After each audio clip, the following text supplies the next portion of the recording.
Hey, what's happening? Mike Schmidt, 40-Year-Old Boy podcast. That music tells you we're still in Japan, but I can tell you this, we're no longer still in Japan, and I'm not in a bed. I'm recording this show ensconced in my apartment in Valley Village, California. That seems a little too specific. I used to say Los Angeles. Now you know exactly where. Now you can narrow it down to this like 8-block by 8-block radius and walk it off trying to find me as I go outside in the neighborhood and greet my guests. I have a lot of guests in the neighborhood. Stupid. I don't know if you know that. My entire fucking neighborhood is a talk show set, and everybody who lives here is my guest. I will tell you this. We're back from Japan. And we were recording this at a weird hour. It's still at a weird. All right. I'm not at a desk. Did I say I was at a desk? Because that's a lie. I was gonna be at a desk, and then I had to move into my living room, and now I'm sitting I'm in the big purple chair, which used to be my bed, but now we sit in it in my apartment, and we've got the laptop balanced on a couple of pillows on my lap, and I'm actually holding the microphone in my left hand as it's balanced on a pillow. And it's because I can't. My life has been taken from me. Asia has stolen something from me. The ghost of my get up and go has got up and went. And I hanker for a hunk of cheese like Timer would tell you. And I should make myself a wagon wheel because it would probably be a pick-me-up. But instead, I find myself dragging fucking ass. And I don't. And that's not dragging with an O. That's dragging with 2 G's and an I. You would think being in the Orient, I would be Dragon Ass. But, and actually I met Dragon Ass. I'll tell you all about that. That happened on day 7. Me and Dragon Ass had a day. Oh, what a day with Dragon Ass. But instead, we've got me now, Dragon Ass, in America. And also I was in Asia. Now here's the deal. I've been doing this one day at a time thing. And it's just been me and Valerie Bertinelli and Mackenzie Phillips and Bonnie Franklin and Pat Harrington and the rest of the cast. The guy who played Bonnie Franklin's would-be boyfriend / husband once he proposed and she told him no. And then I think she dated someone else later on. Yeah, I'd believe so. Look, I don't want to go through this show's not about the love life of Bonnie Franklin / Ann Romano. It should be. I mean, granted, there should be a podcast that's about that. And let's be honest, isn't there? There probably is somewhere. I'm sure Paul Scheer and his friends are doing one day at a time, calling it 1 week at a time, and looking at one episode. Because there's some show.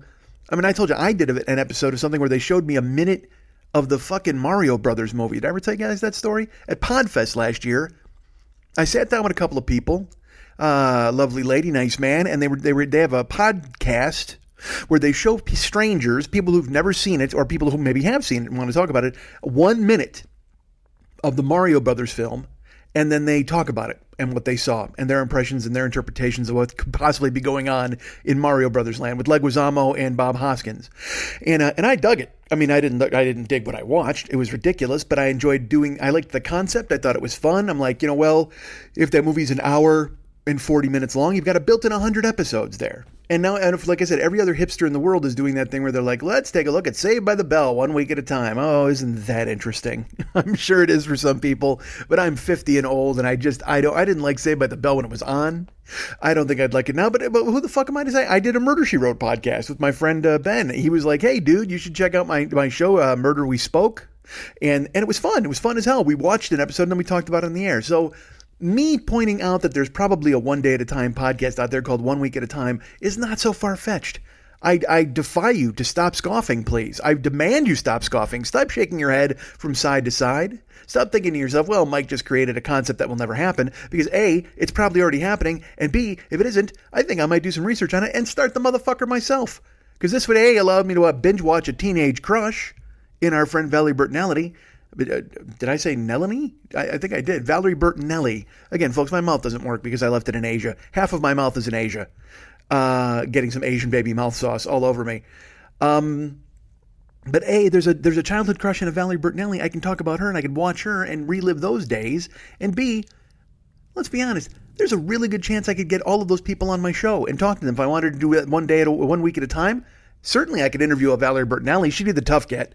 Although she lives by me. I've seen her in a Ralph's grocery store. I'd just approach her and go, excuse me, Valerie. And first of all, I'd try to hesitate from punching her fucking new husband because I hate him because he broke up her and Eddie. And he didn't really. Cocaine broke up Eddie and Valerie, I'm sure. And booze. But I can't fight them. I've been trying since my youth. I've been trying to fight booze because it took my dad away from me. Oh, it took my daddy away. Hi, that's from Pink Floyd The Wall. this is a lot of talking that isn't about Japan, and I get that, and I understand that. We need to plunge into that because, I did day 1 in Japan, I did day 2 in Japan, and then we went radio silent. Because I was recording day 2 in Japan on day 8 in Japan. And then I wound up being in Japan. As you know, I spent 2 weeks in Japan. I've been like social media silent. I've been radio silent. I put up a bunch of stuff on Instagram. I did a lot of that. However, I scaled it back, thinking that I would go ahead and just drop a big fucking content bomb on everybody and talk myself out of being interesting. I'm going, well, nobody wants to see this much stuff. I mean, you're killing them with all this Japan content. Nobody cares because I'm the fucking dumbest in the world. But now that all changes. Now, as we're back in the States, now we can unleash. Now we can absolutely share all of Japan with you, because why would we do it from Japan in the moment? No, we need to tell the tale in the past. We need to bring it to you. We need to conjure it. We need to rub our hands together like a yogi and have a snake come out of a basket. Wait, do they do the hands? No, that's the flute. I need to play a flute and have my stories come out of a snake basket, a la a snake, just a word snake, and it goes spiraling into the air, all about Japan, particularly day 3. And also, isn't it good to do the show without a bunch of guys yelling in the background, right? Don't you love that? I will tell you this. I'm actually worried because I'm doing this. This is a late show. I'll tell you this. There's a reason why this is a late show. It's Wednesday late because, how do I put this? I can't keep my eyes open. I don't know what the fuck happened to me. I arrived back into town Monday afternoon. Now, again, this will explain a lot. I left Monday night from Japan and arrived just about Monday morning here in America. So you time travel backwards. And in that time traveling backwards, and here comes, this is one of the reasons I fought off that yawn. I can't stop yawning. I can't stop sleeping at ridiculous hours. The first day Monday I got here, I unpacked, I ran some errands, I did some stuff. And it was this thing where I'm like, well, I'm going to hit the ground running, man. We're going to get back into the swing. We've been gone 2 weeks. We got to rebuild our lives and make sure everything's, and then dudes, I fucking fell asleep, I'll tell you this. I mean, the last 2 days I was in Japan, I could barely keep my eyes open. It was, I don't know what happened. It was a fucking avalanche of fatigue, I guess. That's how bad my brain is now. I couldn't even think of the fucking word because I didn't want to say an avalanche of tired, but an avalanche of 40 winks. I don't know. I could not stay awake. I tried. I did what I could, but it was a combination, I think, of being cold and being old. Anything with OLD in it. If there was mold too, that may have played a role. I'm not sure. If there was a story about the olden days, perhaps that also that played a role. And also the Rick Springfield album, Hard to Hold. All of those things played into the fact that I cannot fucking keep my eyes open, and I don't know what the fuck it is. Even today, because I've sat down to record the show twice before this, and yawned. I like 8 yawns in the first fucking 5 minutes, and I went, you can't do this. I can't. So I was like, well, maybe I'll get through it, or I'll sleep, or I'll figure something out. And so here we are. I don't know why I'm telling you all this because this is what this fucking show is. I try to bring you up to date and bring you up to speed and bring you to the moment of what the fuck is happening, instead of just going and plotting forward and telling you exactly what's going on. Well, here's what's going on. We're going to talk about day 3 in Japan, as indicated by the title of this show and the music you heard when we walked in. That little plink, plink, plinky, plink, plink, plink. That seems a little more jazzy than what David created, but still, it's in the neighborhood. It's a lot of plinks, but he arranged them in a different plink form. My plinks were a little more plink, plink, plinky, plink, plink, plink, and his is more plink, plink, plink, plink, plink, plink, plink, plink, plink. Yeah, that's my analysis of the theme song. I have dry mouth.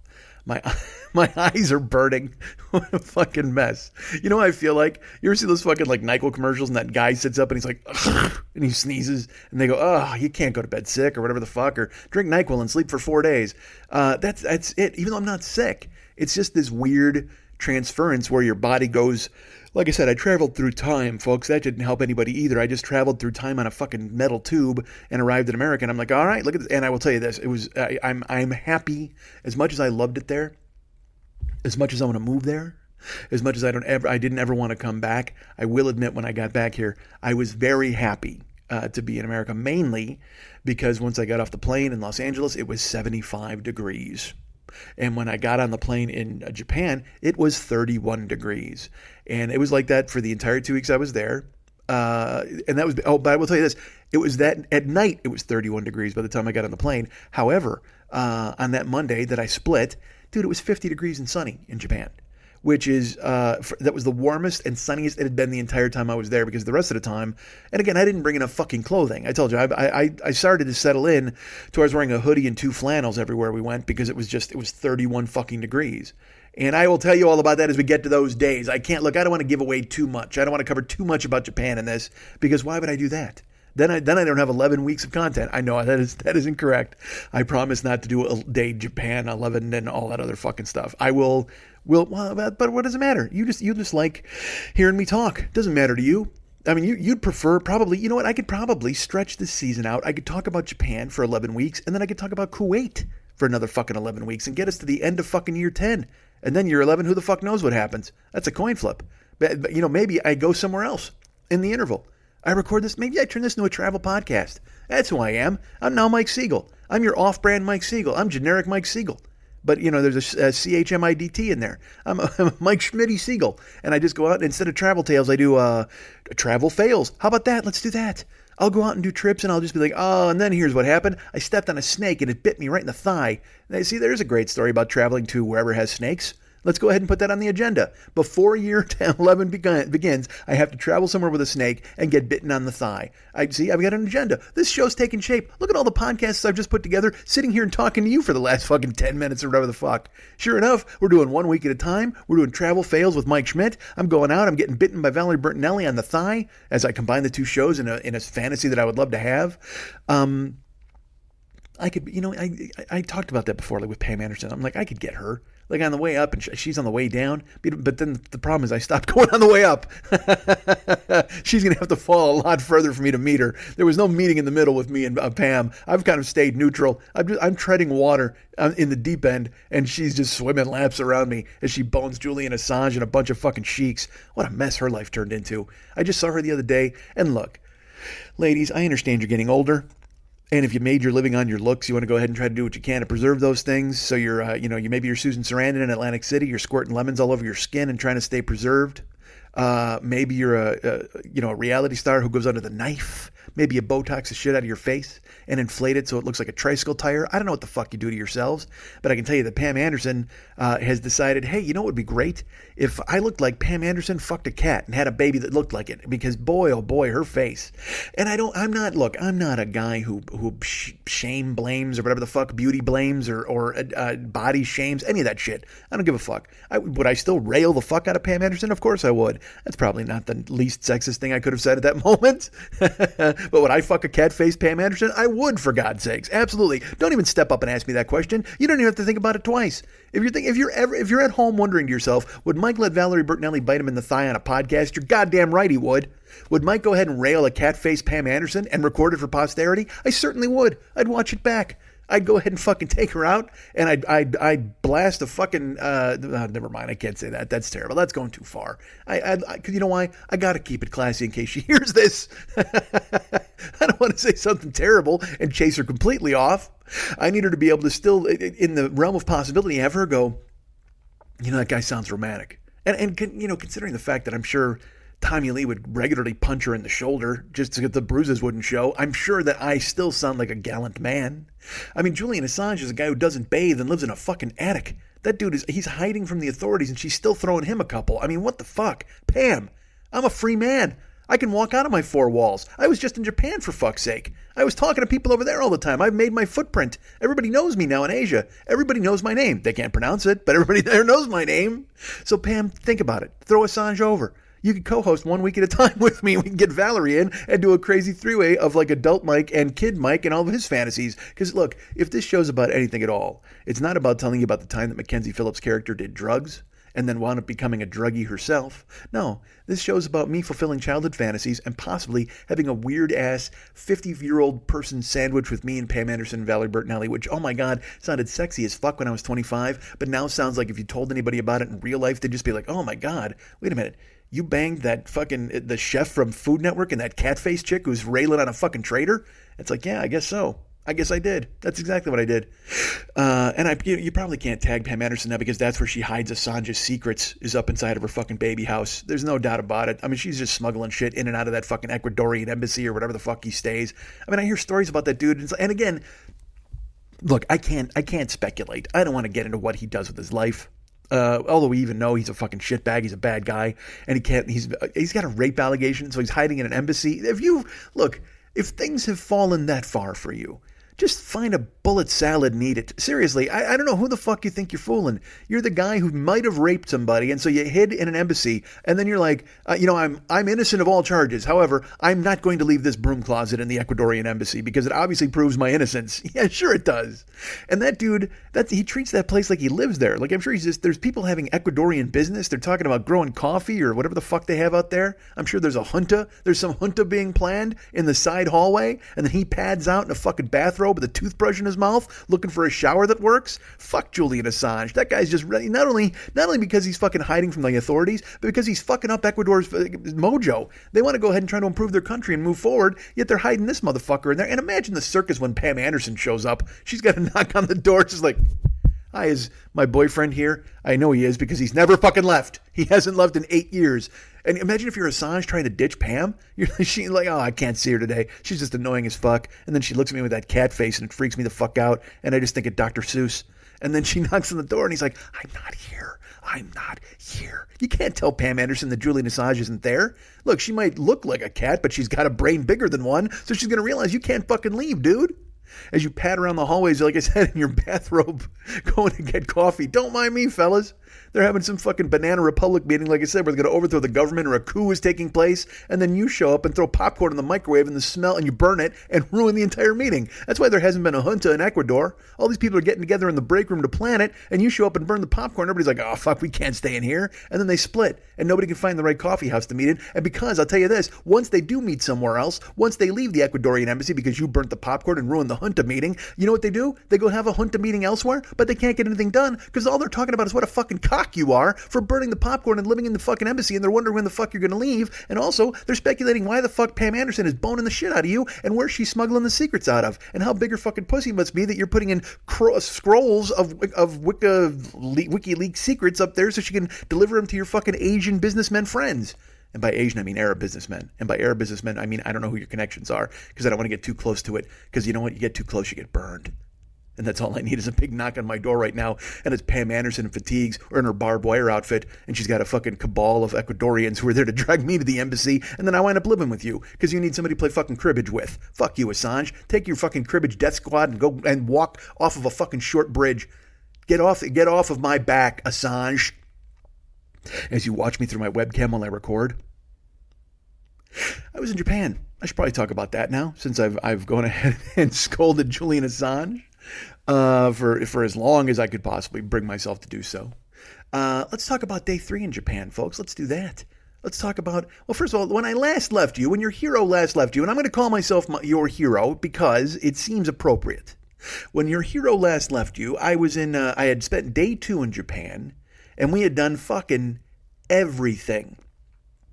We had gone to the Samurai Museum. We had run to and fro. We had been at the robot fucking restaurant and watched that thing unfold. It was insane. We went to Shinjuku. We went to the Owl Cafe. We went everywhere. We were in the Maniac DVD section. So it only goes to show. I can't even think of the fucking phrase because my brain hurts. It would only. I can't summon it because I keep thinking if I start it, I'll be fine. Because we did all of that stuff on day 2, we'll just try this, even though this isn't the phrase I was thinking of. It would only make sense we would slow the pace down a little bit for day 3. It would only make sense that we would go ahead and grab ourselves by the reins and go, you know what, man? Owl Cafe, Robot Restaurant, Samurai Museum. I mean, that was a fucking go day. That was a lot of stuff. So the way it worked for us was I said to Amada, I go, what's up for tomorrow? Because, again, we had the late night sushi in Shinjuku. And he's like, I don't give a fuck. I'm sleeping in. I went, all right, do we have any plans tomorrow? He goes, no, man, we'll figure it out. He goes, I think there's some stuff I got to do. And I go, well, do you have anything? He goes, I have nothing planned. We'll play it by ear. I said, all right. So when we got back to the room, the apartment, it was, I mean, we were up till like 4:30, 5 o'clock. And then I finally crashed. Maybe this has something to do with I'm so fucking tired 2 weeks later. But I went to bed at 5, and then I woke up at around 11:30. And everybody was gone except for Ahmad. And I went out to the living room, and Ahmad was asleep, and I got my laptop. I did a little work. I did some surfing. Yeah, by work, I mean I went and read some stuff. I may have posted some stuff to you guys. I don't recall. But then he wakes up, and he's like, I say, where's the guys? He goes, oh, man, they went to Electric Town. And which is because, and I will tell you, that's a prevailing theme you're going to hear a lot for this trip, because Khalid and regular Abdullah and Muhammad, they loved Electric Town. They would walk through, they would shop. Yeah, I'll just, spoiler alert, it's not even. I mean, I'll just tell you, Khalid bought so much stuff, and Muhammad, I'm just like, how the fuck are you guys going to get this stuff on the plane? Like, I don't even know what you're going to do. Khalid's like, well, I might have to buy another suitcase. And I go, or two, because he bought a giant video game controller, whatever. They just, every time they'd come back from Electric Town, they had new shit. Muhammad, I think I told you, he was carrying a sword. He had a sword that was 4 feet tall. If you stood it on its end, it went up to his armpit. And I just went, dude, how are you doing? And he goes, well, I'm going to carry it on the plane. I go, you can't carry a fucking sword on a plane. Part of me, and like I said, I wanted to fly home with them just so I could see Muhammad try to carry a sword onto the plane. Would have been fucking gorgeous. But he got home. I mean, eventually he made it home, so I guess he's fine. But those guys would go to Electric Town and they'd shop. They'd go look at electronics. They'd do whatever, because that was their deal. That's what they wanted to do. But Ahmad is sleeping. I'm there. He wakes up. He goes, all right, here's all I have planned today. He goes, we have to go to the Tokyo Dome and try to get wrestling tickets. I said, great. I mean, and the thing is, while we were there was 4 different New Japan Pro Wrestling events.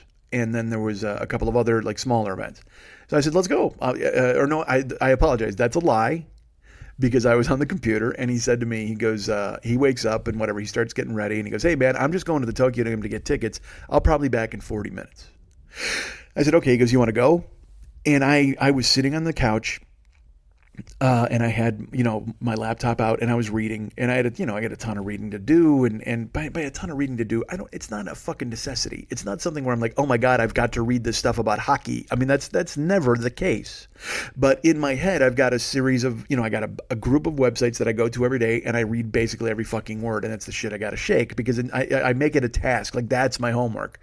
I have to go to Pro Football Talk, and then I got to check all the baseball, hockey, basketball sites, and then I got to go to Deadspin, I got to go to Bloody Elbow, I got to go to all these different sites, and I absorb whatever I can off of there. I even do it here. That's my routine here, and I check those throughout the day for news. And so I'm sitting there on the couch, and I've got windows open, and in my head I'm like, well, I'm going to post some social media stuff too from the show. From Robot Restaurant, and I got to put, got to do this and possibly record something, and I'm on the couch, and he's like, you want to go? And I was like, nah, you know what? I think I'm going to get some work done. He goes, okay. And he's getting dressed. And I've got my laptop, and I pick it up, and I start reading about football. I start reading about the NFL. And to my credit, I will give myself credit. There's no credit for saying, nah, you know what? I'm going to get some work done. I'm going to stay here and be the grown-up and do this. And he said, great. Like you said, I'll be back in about 45 minutes. And but I picked up my computer, and I immediately started reading about football. And in my head, I went, you're not going to do any fucking work. You're not going to record anything. That's not who you are. You're not. You're going to get into that thing where you start reading, and you keep telling yourself, well, as soon as I'm done with this, and sooner I'm done with this, and as soon as I'm done with, and the next thing you know, Ahmad will walk in the fucking door, and you're going to be like, God damn it. And then and again, all of this is going on. This is my interior monologue. As I'm sitting there, I look calm. There's a calm exterior, but inside of me, there's a fucking storm. And I go, look, who the fuck are you that you're going to sit on a couch when you're in Tokyo? You can't do this, man. Because I was beat. I will tell you, I was tired from the day before. Like I said, I was fucking hammered from the Samurai Museum, my legs and my feet. That was the thing. We wound up walking so much. You're walking, going to subways, walking and going to subways, walking, and I'm a big dude, as I've told you. My legs, my feet were getting all kind of from my back. It was all kind of fucking hinky. But when I would come home and I'd rest, and the next morning I'd be fine. I'd fucking limp it off, and I'd take a shower, and I'd get dressed, and I'd be better. And you just start it all over. And the whole point is you bang out the lactic acid, once you start walking and your body gets used to it. But then again, you start walking, you walk 7 more hours, and your body's just like, what the fuck are you doing, man? So I had slept it off, and I was sitting on the couch, and I'm like, well, I'll rest a little bit here, and I'll go ahead and I'll do some posting, and I'll figure it out. But then when I start reading about football, I'm like, what the fuck are you doing? You're in Tokyo and you're reading about the fucking NFL? You're in Tokyo, you're going to read about the fucking NHL? Get the fuck out of here. You came here and you said you were a yes. You were going to be a yes for everything that happened. You can't fucking do this. So he's getting dressed, and he finally stands up, and I go, dude, I'm going. He goes, what? I go, I'm going to go. Fuck this. I'm not going to sit in this apartment. He goes, are you sure you don't have any work to do? And I go, no, I'm sure I've got work to do, but I'm also sure I wouldn't do it. And he starts laughing, and he goes, because he knows me. I mean, he's listened to the show for so long, and he's enough of my friend to hang out with me, and he realizes that I would, I'm like, hey, I got to do this. And then I wind up getting deterred, and I go off, or detoured, and wind up doing another fucking thing that I shouldn't have done. And then I go, fuck, I should have done it. So I just went, nah, dude, man, fuck it. I'm coming with you. So he goes, great, let's do it. So he goes, it's nothing. We're going up there. We're going to grab tickets and head back home. So I got up, I got dressed, put my stuff away, and we hit the road. We got walking, go out and grab a subway station. And again, he's the dad, so he's got all of the fucking routes and all that squared away. And I even said, I go, hey, look, you want me to figure it out? You want me to put it on my phone? You want me to? And he's just like, no, man, I got it. We're good. So I followed him. We took a couple of trains, got off in downtown Tokyo. And look, do I know if it for sure if it was downtown Tokyo? I do not. I mean, it was just Tokyo. Most of the stuff we did was in Tokyo. So we're going to the Tokyo Dome. So I assume that's going to be downtown Tokyo. And I can tell you this, I tried to tune in Tokyo to find out exactly where it was, but that lady was not thrilled. It was Pam Anderson. I tuned in Tokyo to Pam Anderson to find out exactly where we were going. And she said, I never. And then she and her Ecuadorian hit squad walked off into the dark. So we get on the train, and we get on another train, and we're going on other trains, and I'm walking through it, and I'm taking photos of everything because this entire, like I told you, this entire country is a genre, and I'm just fucking snapping. There is not a creature from the forest that they were averse to using to tell you that you couldn't sit down somewhere or that you had to get out of the way on the subway rails. I mean, every duck, every deer, every person in a cow suit, every badger. It was drawn in such a cute fashion, and always to tell you not to throw anything on the ground. Like literally, they won't in fucking Japan. In America we got cops that bully you and poke you in the chest with a nightstick, and they're like, no littering. That may be from the 20s. I may be thinking about the Irish in New York being pushed around by beat cops. I don't know, but in Japan, nobody's told anything because they've got photos on the wall and paintings on the wall where a squirrel gives you a wink and says, hey, please don't sit here. It's for pregnant ladies. You know what I mean? It's just they've used every creature, there's a sparrow who swoops in and he tells you to use this vending machine rather than this one. I mean, there are millions of woodland creatures and painted on walls or in posters telling you the good thing to do. It's awesome. It's kind of like, it's like a real life Sesame Street where there's good animals that are telling you nice things to do for people. And under the guise of telling you, like, it's again, in America to be like, don't fucking sit there. But here it's like, Bucky the fucking Badger says, hey, there are other seats available. Please let somebody who needs this seat sit down. Everybody's very friendly there, including their admonishments that tell you do not sit on the subway where you're not supposed to sit. Do not walk where you're supposed to. And again, posters that are gorgeous. They always presume the worst. I have photos of a poster. It's like a drunk guy sitting on a bench, and you can see he's drunk. He's got that like hiccup face, with the fucking crazy spinny thing around his head. And then it shows him in a series of panels. He gets up and he jumps in front of the train. And I can only presume that it was a warning to drunk people not to jump in front of the train, but I don't know Japanese. It could have been encouraging guys to get up and please, if you had too much to drink, please leap in front of the train before you embarrass us and our country. Do not do that. Please do not embarrass the Japanese as a whole. If you've had a couple too many, if you've knocked back a couple of Asahis too many, you can barely keep your balance, please throw yourself in front of a train in a 21st century version of Sepultura. Please do that.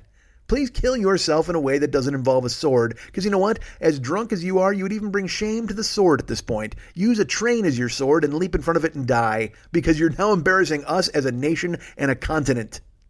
And stuff like, there was a great one. I think I told you.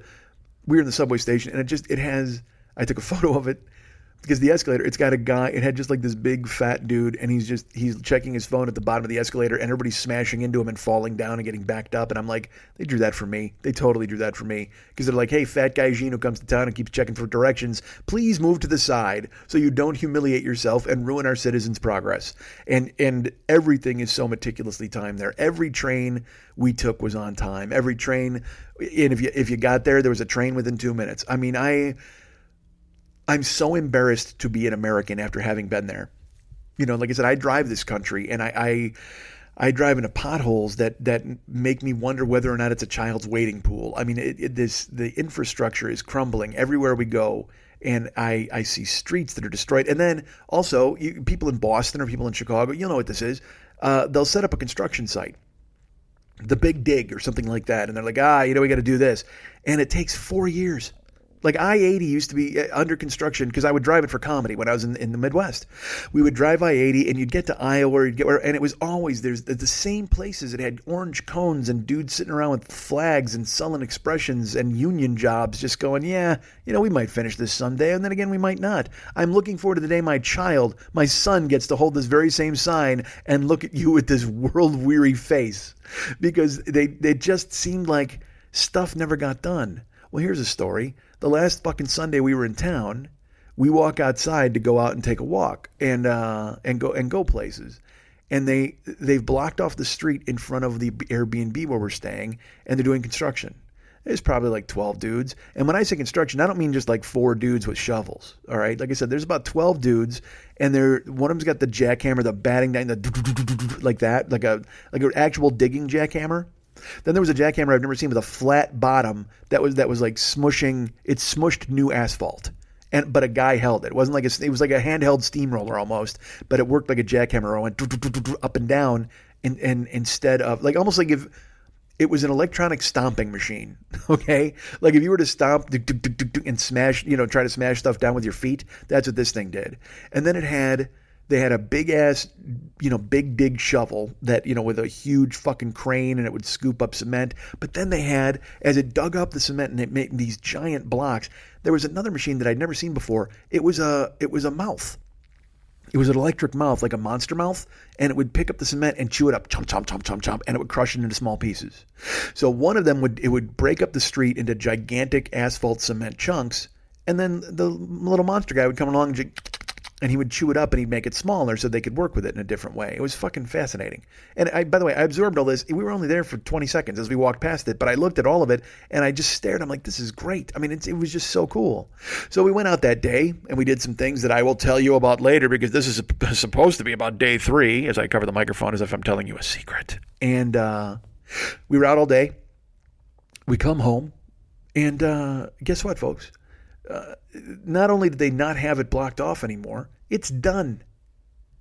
Like I said, in America, they would not finish it for like 3 days. They'd leave a bunch of cones around it and a bunch of and signs telling you where to go and what to do. Bullshit. These motherfuckers started something in the morning at like 8 o'clock, and then by the time we got home that night at 9:30, it was done. New asphalt. And I will tell you, I didn't even notice it until we got off the subway. We're crossing the street, and Ahmad goes, "This is new road." I go, "What?" He goes, "Look at this." It was all new fucking blacktop, and it was in and it fit well, I guess. It all smashed up. I mean, they did the job and they did it right, and they did it in less than a day. Whereas you go to fucking Boston, they're still doing, like I said, they pass down those jobs from guy to guy. Like they're family-owned gigs. I'm going to hold a stop sign like my old man before him and his old man before him. I can't wait to give a fucking stare down to motorists as they look at me and wonder why this isn't done yet. Oh, I've perfected this face for years and years. I finally get to unleash my world weariness on the public. It's going to be fantastic. In Japan, fuck that. 12 dudes built a road and then went home. I mean, I just read some story about in China. They had 900 dudes show up and build a subway station. I think in a day. They built a thing in a day, like a bridge or something like that. And I'm just like, man, we can't get mail on certain days in this country. And look, I'm not saying China's better than us. I'm not saying Japan is better than us. I'm saying that maybe there's a bit more efficiency that's been introduced into that society, and they actually care about their infrastructure. Because like I said, I took trains, they were all on time. All I hear about is in New York, the fucking subway's ruined. Now the subway is a fucking miracle. I was in New York. To know that you can leave your fucking room in the largest city in the world, and that might not be true, hit me with Bangkok or any of that bullshit. I don't know. I don't have numbers in front of me. The biggest city in America, all right? If you can leave your hotel room in the biggest city in America and just start walking and going wherever you want, whatever direction you want, looking at whatever you want, and always knowing you can get back to some point A to square one at any time of day, that you can find a train that connects to a train or a train that goes straight. Just the fact that the subway is a miracle. It's a fucking miracle. The fact that you can leave wherever you are, spend 12 hours outside, and then just know that you can go underground and get home. That's a fucking astonishing. I just threw fucking in between astonishing. Jesus Christ. That's fine. I don't mind that. You know why? Because it is a fucking astonishing. I'm going to tell you that right now. I'm not going to fucking apologize for that. It's a fucking amazing that you can go ahead and just Walk around the largest city in America, and anytime you want, just go underground and connect with a train or 2 or 3 and get back to where you were. Even 9 hours later, you never have to worry about being lost. It's amazing to me.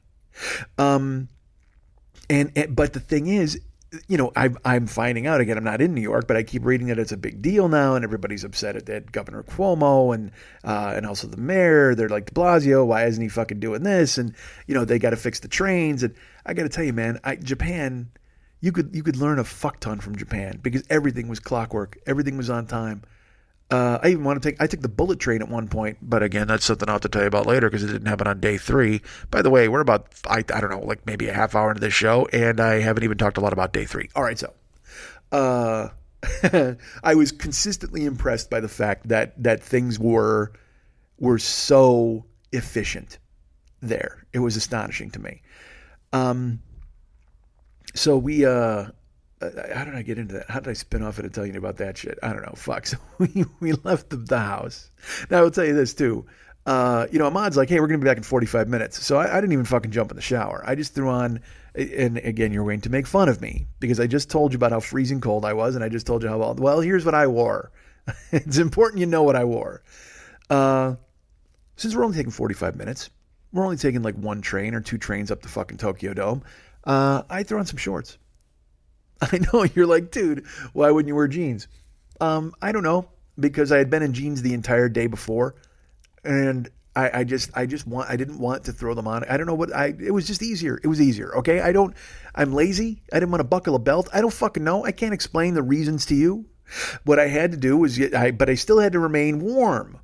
And I also didn't want to wear my hoodie because I'd worn my hoodie the whole day before, and I was trying to vary it up. So that was the day I made the discovery, because I brought so much clothing to Japan. So I took out 2 flannel shirts, and I wore one on top of the other. Now, like I said, later on, I came up with the innovation to wear a hoodie over those 2 flannel shirts, and that innovation was forced on. My hand was forced for that innovation because it was, it was 30 degrees later in the week. But still, this particular day, it was like 42. So I'm like, all right. And I also grew up in a place, Chicago, where, the winter would be bitter cold. And then all of a sudden March would show up, or February or March, and it would be 40 to 45 degrees. And you go, shorts weather. So I still have that in me. Even though I said I have the thin blood of California, I still have that stubborn Chicago guy. I was like, fuck, I can wear shorts. It's fucking gorgeous outside. Even though it's clearly not gorgeous outside.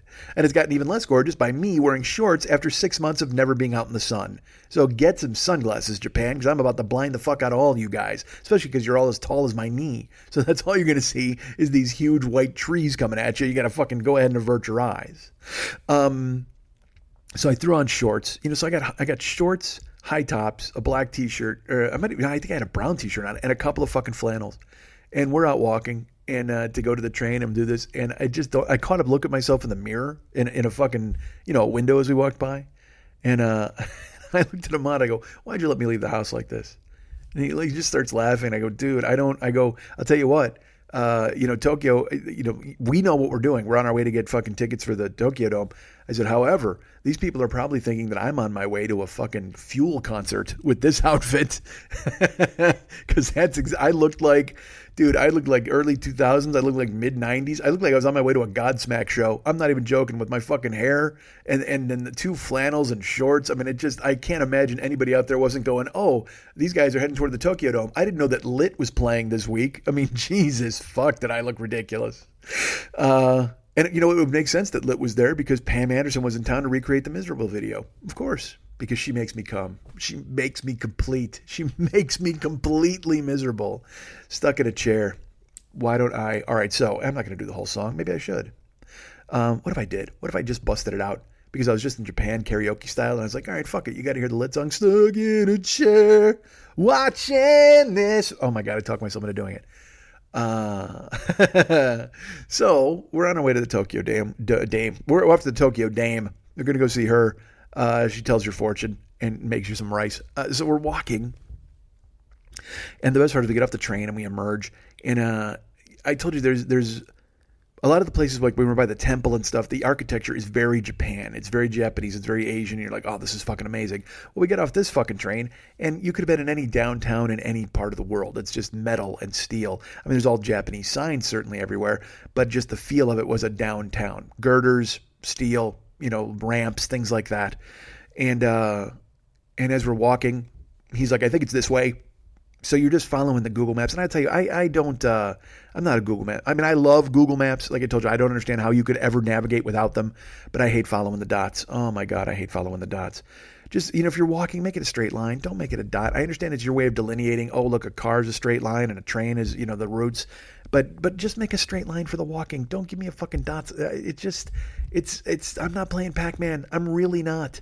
I don't need to gobble up these dots on the way to fucking where I'm going, okay? I just want to walk. Give me a straight line. I walk in a straight line. I don't walk in a fucking dot. That makes it look like I gotta hop from disc to disc.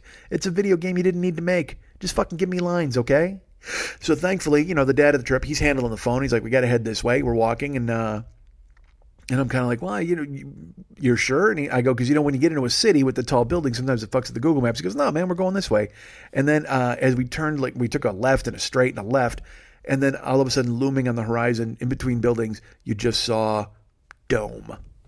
And I went up. I go, there you go. That's got to be your Tokyo Dome. And he's like, yeah. And I go, well, I hope so anyway. How weird would it be if it wasn't? What if there was another dome in town that was a rival of the Tokyo Dome? Either it went up after the Tokyo Dome to try to steal their crowds, or perhaps it had been up forever and the Tokyo Dome came along to steal their fucking thunder. I don't know. But we walked, we went up some stairs, we down a ramp, we come around, and there's a fucking giant amusement park. I wound up filming that. It's again, a modern marvel to just, you're in a downtown area and all of a sudden there's just a gigantic roller coaster and a Ferris wheel in the midst of all these buildings, and people come screaming by on the coaster. And it was really, really busy. I mean, it was just a ton of people with, surgical masks and their kids and strollers and walking. And like I told you, they don't make it easy where there's any English anywhere. There's no signs. It was just, it's a completely different culture. You're there, you're immersed in it, and you just make do. You do what you can. You live your life. And we did. We walked over to the Tokyo Dome. And as we got there, it turns out there's an event inside the Tokyo Dome that day. So we kind of look at the sign and we realize, Ahmad reads it because, again, they can fucking read Japanese because they're geniuses. We look up and it's a Japanese festival with food and presentations and drums. And he's like, fuck, I want to go to this thing. I go, all right, well, what is it? He goes, it's like a festival of old Japan, a celebration of old Japan and the food and cultures from all over the country. I said, well, fuck, I'm in. He goes, let's get tickets. So he walks over and he keeps me, he's like, stay here. And I'm like, all right. Because he doesn't want me to get lost. He knows me. I wander off, and you're not going to find me. I'm just going to blend in with the rest of the people that are there, who are there to see, obviously, some sort of Pearl Jam show and dressed like fucking 1995. And I'm getting looks, and again, I don't know if it's because I'm a gaijin or because I'm dressed like an idiot or I'm wearing shorts in 42-degree weather. I don't know, but it was. And people look at me because I'm a big dude and a big white dude. It's just the way it was, and it wasn't bad. Nobody was judging. Nobody was like, "Oh my God, this idiot." That's the thing is you have to, me. I have that baked into me where I'm just kind of like, what's going on here? Why are these people looking at me? What's going on? Who laughed? Why did they do that?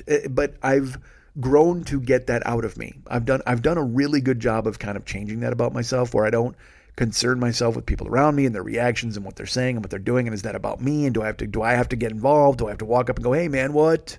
You just be yourself. You just try to relax in your own skin. And that's what I did. I hung out. Ahmad comes back and he goes, hey, this thing, it only goes on for like 2 more hours. He goes, and I want the guys to go. So I just grabbed tickets for everybody. I said, fantastic. So we'll go later this week. So he and I then start looking for the ticket office we needed to go to find the tickets for Korakuen Hall. I don't know. Korakuen Hall? Korakuen Hall? I don't know. Look, it's fucking Japanese. Because that's where all the wrestling events were. It was in the shadow of the Tokyo Dome is where the Korakuen Hall is. It's right next to it. So we go to look for the entrance. And as we're walking, I will tell you this, I found a hat. Not a real hat. I found a visor. Not a real visor. I found a piece of cardboard that's supposed to be put on a child's head. And you put it around their head and you link it in the back and it stays on there. And I know what you're thinking to yourselves. You're like, Mike, why are you finding a child's hat? And I said, well, even worse, why are you putting on a fucking child's hat? Because I put it on. I didn't fuck around. It was sitting there. Dudes, Shit I would never do in America. Because you know what? I trust Tokyo to be a cleaner place. Like in America, if I found a hat, I'd just be like, holy fuck, what a bedbug hotel that thing's got to fucking be. And I'd walk off into the night. However, if I see a fancy visor with a cartoon rabbit on it there, it can't do me any harm. I don't know if you're aware of this. In Tokyo, there's no crime. There's no pain. There's no harm. No harm can come upon you if you're in Tokyo. It's a magical land, folks. It is filled with, like I said, cartoon animals. It's like a special cross between the magic forest where the Winter Warlock lives in Santa Claus is Coming to Town and H.R. Pufnstuf's land where H.R. Pufnstuf lives and everything's alive. And Lidsville. There's a lot of grown-up hats there too. It's just a culmination of all of those things combined. And you know when you're there, nothing could possibly hurt you. Here in America, it would not shock me if I went to check my mail and I stepped in a bear trap. I would not be shocked at all. I would not be taken aback. I know you're thinking in an urban setting, why would there be a bear trap? In my mind, I'd be like, why not? Why wouldn't there be a bear trap outside my mail fucking box? It just happens because it's America. I've been told the MS-13 gang is gaining a foothold here. It's a lot of guys who are all tattooed up like memento dudes. Because that's another thing. Everybody judges these MS-13 guys. They're like, oh man, look at all those tattoos. They're scary. Well, what if they just forgot their memories? What if they're just trying to learn about Rollo Tomasi and every other fucking thing that's going on? So you know what? Let's give these MS-13 dudes a break. But I've been told they're out there waiting to kill me. I know the Crips and the Bloods are still lurking. I'm sure the Crazy 88 is in town and fucking, they're going to hammer me. I don't know. Bad things are afoot in America. But in Tokyo, it doesn't matter. Like I said, it's cartoon animals and fucking smiling and efficient road crews and everything's perfect. It's beautiful and strange food and it's a lovely place. I never wanted to leave. I can't believe I'm doing this show from America. I should have just fucking stayed there. I should have got a job somewhere. And I don't think I didn't ask. Everywhere we went, I said, do you have a position available for bemused American? Turns out they didn't. They got enough bemused Americans there and they don't have to put them on the payroll. They just show up there for free. As case in point, I did. So we start looking for Kurikan Hall, and I look over, and there's it's a visor. It's a child's hat. It's a child's visor. What the fuck? It's cardboard. It doesn't matter. It has a cartoon rabbit on there, and it just says Shiro Maru Hime. And Shiro Maru Hime. And I don't know what the fuck that means. All I know is there's a cartoon rabbit, so what could it possibly say? Slaughter this person wearing this visor? I don't think so. I don't think a cartoon rabbit would betray me like that. And I don't think that someone would just leave that out there hoping that someone would stagger along and put on the Shiro Maru Herme hat and then be sacrificed because they were, it's like a jackass prank. That American stupid gaijin put on the Shiro Maru Hime hat. Let's hang him upside down and gut him like a fish. No, it's not happening. There's a cartoon rabbit. I know it's safe. And like I said, there's no lice in Japan. Everybody's fucking clean.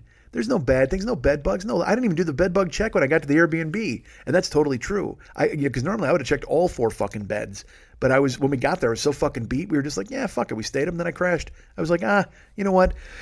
Any bed bugs here, they're just going to be, they're a different Asian bed bug. And I'm sure they're very friendly. They're very polite. They would look at me and go, do you care if we bite you or head back? And look, and I should tell you this too. Whether they bit me or not while I was there, I know this. They weren't coming in my luggage to come back to America. They had it good in Japan. Bed bugs there. They're just like, yeah, fuck it. Are you kidding me? Did you see the road crew outside? Did you see how efficient they were? You think we're coming back to America? Fuck that. We're not Neil Diamond. We're fucking staying here. This is bed bug heaven because we get to stay here and everybody's polite and everything's fine and everyone tastes delicious. And they're not sour and bitter like they are in America. And they don't wage war against us. We all live together in harmony. I'm sure there's a cartoon bed bug on a subway wall somewhere that I didn't get to photograph. Everybody's thrilled. So I pick up this fucking visor, this cardboard visor while Ahmad is getting tickets, and I put it on. He turns around and he sees me and he just goes, What are you doing? I said, what? I'm a Shiro Maru Hime. And he goes, you're a princess. And I forgot he could fucking read Japanese and he knew what it meant. And I'm just like, yeah, of course. And he's just like, ugh. But I put it on. I stuffed it on top of my hair and I just wore it. And we walked down to look for tickets and people were looking at me anyway because I'm a big giant white dude. But at the same time, now I'm wearing a Shiro Maru Hime child's hat that I found in the garbage. I'm sure I didn't stick out too much, but I didn't give a fuck. I walked, I took some selfies with the Tokyo Dome behind me. I had him take like Stu look photos of me wearing the Shiro Maru Hime visor. He's just like, oh God. Because I think I've talked about this in the previous episodes. There's that weird stereotype where, Asians come here and they take a bunch of photos. And look, I don't even know if this is a stereotype anymore. That was from the 70s and 80s, it was always a trope that they'd use in movies where it'd be an Asian guy with 4 cameras around his neck. Well, I'll tell you what, I am that dude. I had to take 1,500 videos and photos in Japan. I mean, it is ridiculous. I took so many, my phone is heavier. My phone actually doubled in size. I know I have an iPhone 10 that looks like an iPad. It's that fucking big because it is just stocked to the fucking brim with photos and videos. And I know you're thinking, will you bring them to us at someday, Mike? Yes, I will share them. I will. I promise you will get to see them. Although maybe you're not doing that. Maybe you're not like, oh my God, I have to see those. Maybe you're just like, whatever, Mike, who cares? Get to the point. Shiro Maruhime. So I got this visor on. We start walking and we go into Korakuen Hall. We try to find the entrance. We walk around. And Korakuen Hall, it's, there's a floor that is the display where the fights are, where the wrestling is. But it turns out it's like a business office too, where the Tokyo Dome businesses are, and the Korakuen Hall, of course, their administration people. So we get into the elevator, we ride it up to the top, and it opens up on the Tokyo Dome floor. We're like, no, this probably isn't where we're supposed to be. We punch a floor, we get off, and it was so weird because in America you get a ticket booth and you clearly see a ticket booth and maybe there's a line. We get off in this administration hallway and it says Korakuen Hall, and we turn around, we take a couple of rights, and we walk into an office and there's nobody there. There's posters on the wall. I took photos of the posters and I took a video, posters for New Japan Pro Wrestling, posters for the other wrestling events, and it's just, there's a ton of history in that fucking building. Just even being in there was fucking cool as hell. So then finally a guy comes in and he was on a smoke break. We can smell it. And he walks in. And in the meantime, Ahmad and I had talked about what we were going to do. And there was New Japan Pro Wrestling. But I will tell you this. New Japan Pro Wrestling is the wrestling that Ahmad came to America last June to see with me. And it was amazing. It was fantastic. And there were cards while we were in town. However, they don't sell the tickets ahead of time to Americans or people, out of the country, because they want the Japanese to have first crack at the tickets. So the way it works is all the seats get sold first and the Japanese buy them. And then there's standing room seats available, standing room only spaces available if you want to go to those. And Ahmad's just like, I don't feel like fighting for that. I said, okay. He goes, would you want to go to Stardom? And I said, I don't know what that is. He goes, it's women's wrestling. And I'm like, Japanese women's wrestling? Fuck yes, of course. I mean, I'm in. And that was the thing that made me laugh. He's like, would you want to go to Stardom? I'm like, yes. If you told me it was a flea circus, I would fucking go. Again, I'm in Japan. I'm a yes. Hell, I got off the couch. I was supposed to read today. I wasn't supposed to, but I was going to fucking bitch out and do it. But instead, fuck it. I went out. And look, if I don't leave the house, do I get a Shiro Maru Hime hat? I don't think I do. So I said, of course I'll go to Stardom, whatever you got. So we look at the poster, and it turns out Rachel Ellering is going to be fighting. Now, look, you don't know who that is, and you don't care, and that's fine. But Rachel Ellering is a female pro wrestler from America, and she has a very famous father, a guy named Precious Paul Ellering, who was the manager of, you got it, the Road Warriors, who I grew up loving in the 80s. And Precious Paul was their manager. Well, now his daughter is a professional wrestler, and I guess I didn't even know. I thought Precious Paul, because again, the Road Warriors, that's the 80s, and nobody truly goes away in wrestling. They always show up. There's always some dude lurking. Like, you'll be able to, like, I will tell you this. Ric Flair, I told you I follow him on Instagram, and I watched his 30 for 30 special. And, Ric Flair was the kiss stealing, wheeling, dealing, that dude.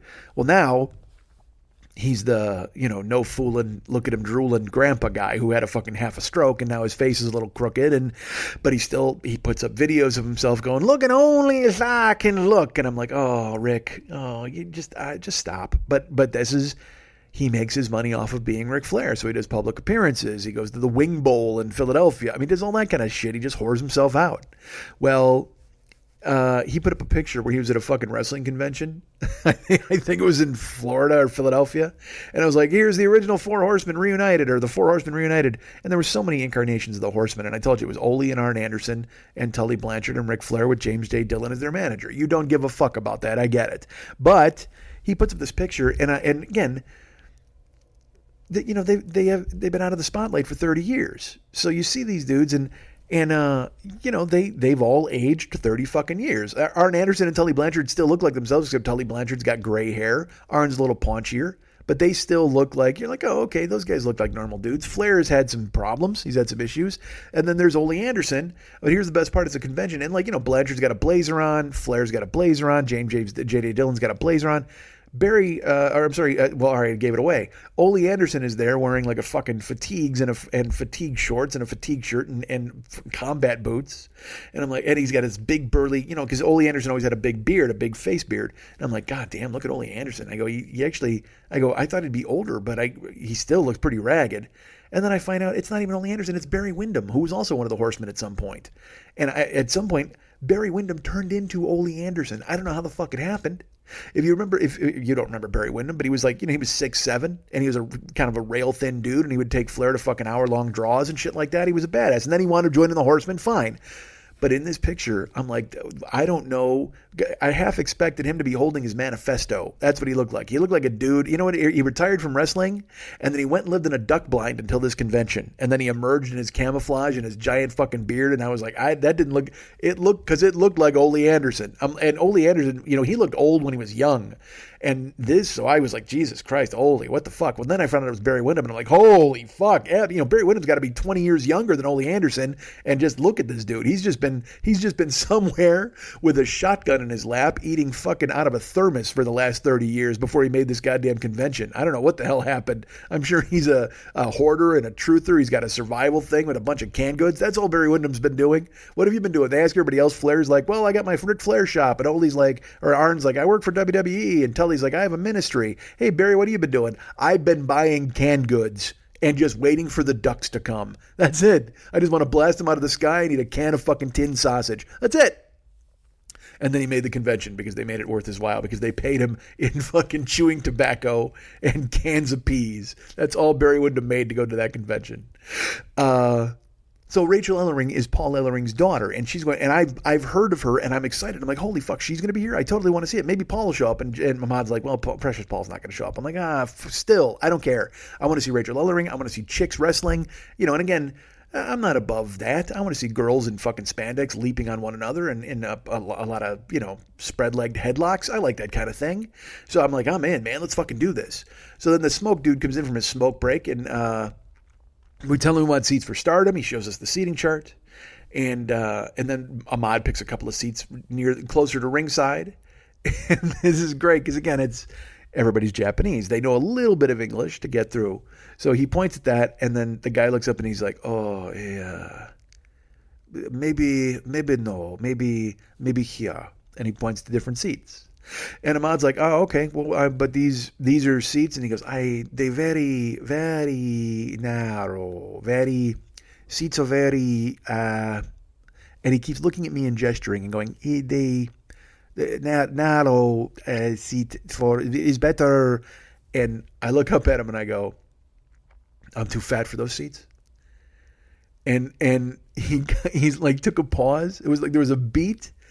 And then he just got a huge smile and he goes, "Hi, I don't mean I sorry." And I go, "No, I get it, dude. They're narrow." And he goes, "Oh yes, narrow." And I said, "Okay, great." So you don't think? And he goes, "Oh no, not good not for you, for him." And he's like, so basically he's saying for Ahmad they're good seats. For me, they might be a little squishy because I'm a giant fucking person. And certainly in Japan, I'm more giant than most. So he was being very kind to tell me, but he did not know how to say it. He's just like, "Hello." And so then I look up and I'm like, I'm too fat for those seats. And he looked at me like as if I was I mad about it? But I was smiling. I was like, I'm too fat for those seats. And he just goes, hi. And then he tries to spin out of it like, I don't mean fat. I don't mean yes, you are. And I laughed. I go, dude, don't worry about it. It's fine. And so then the tension was broken. Oh, we're all friends. Another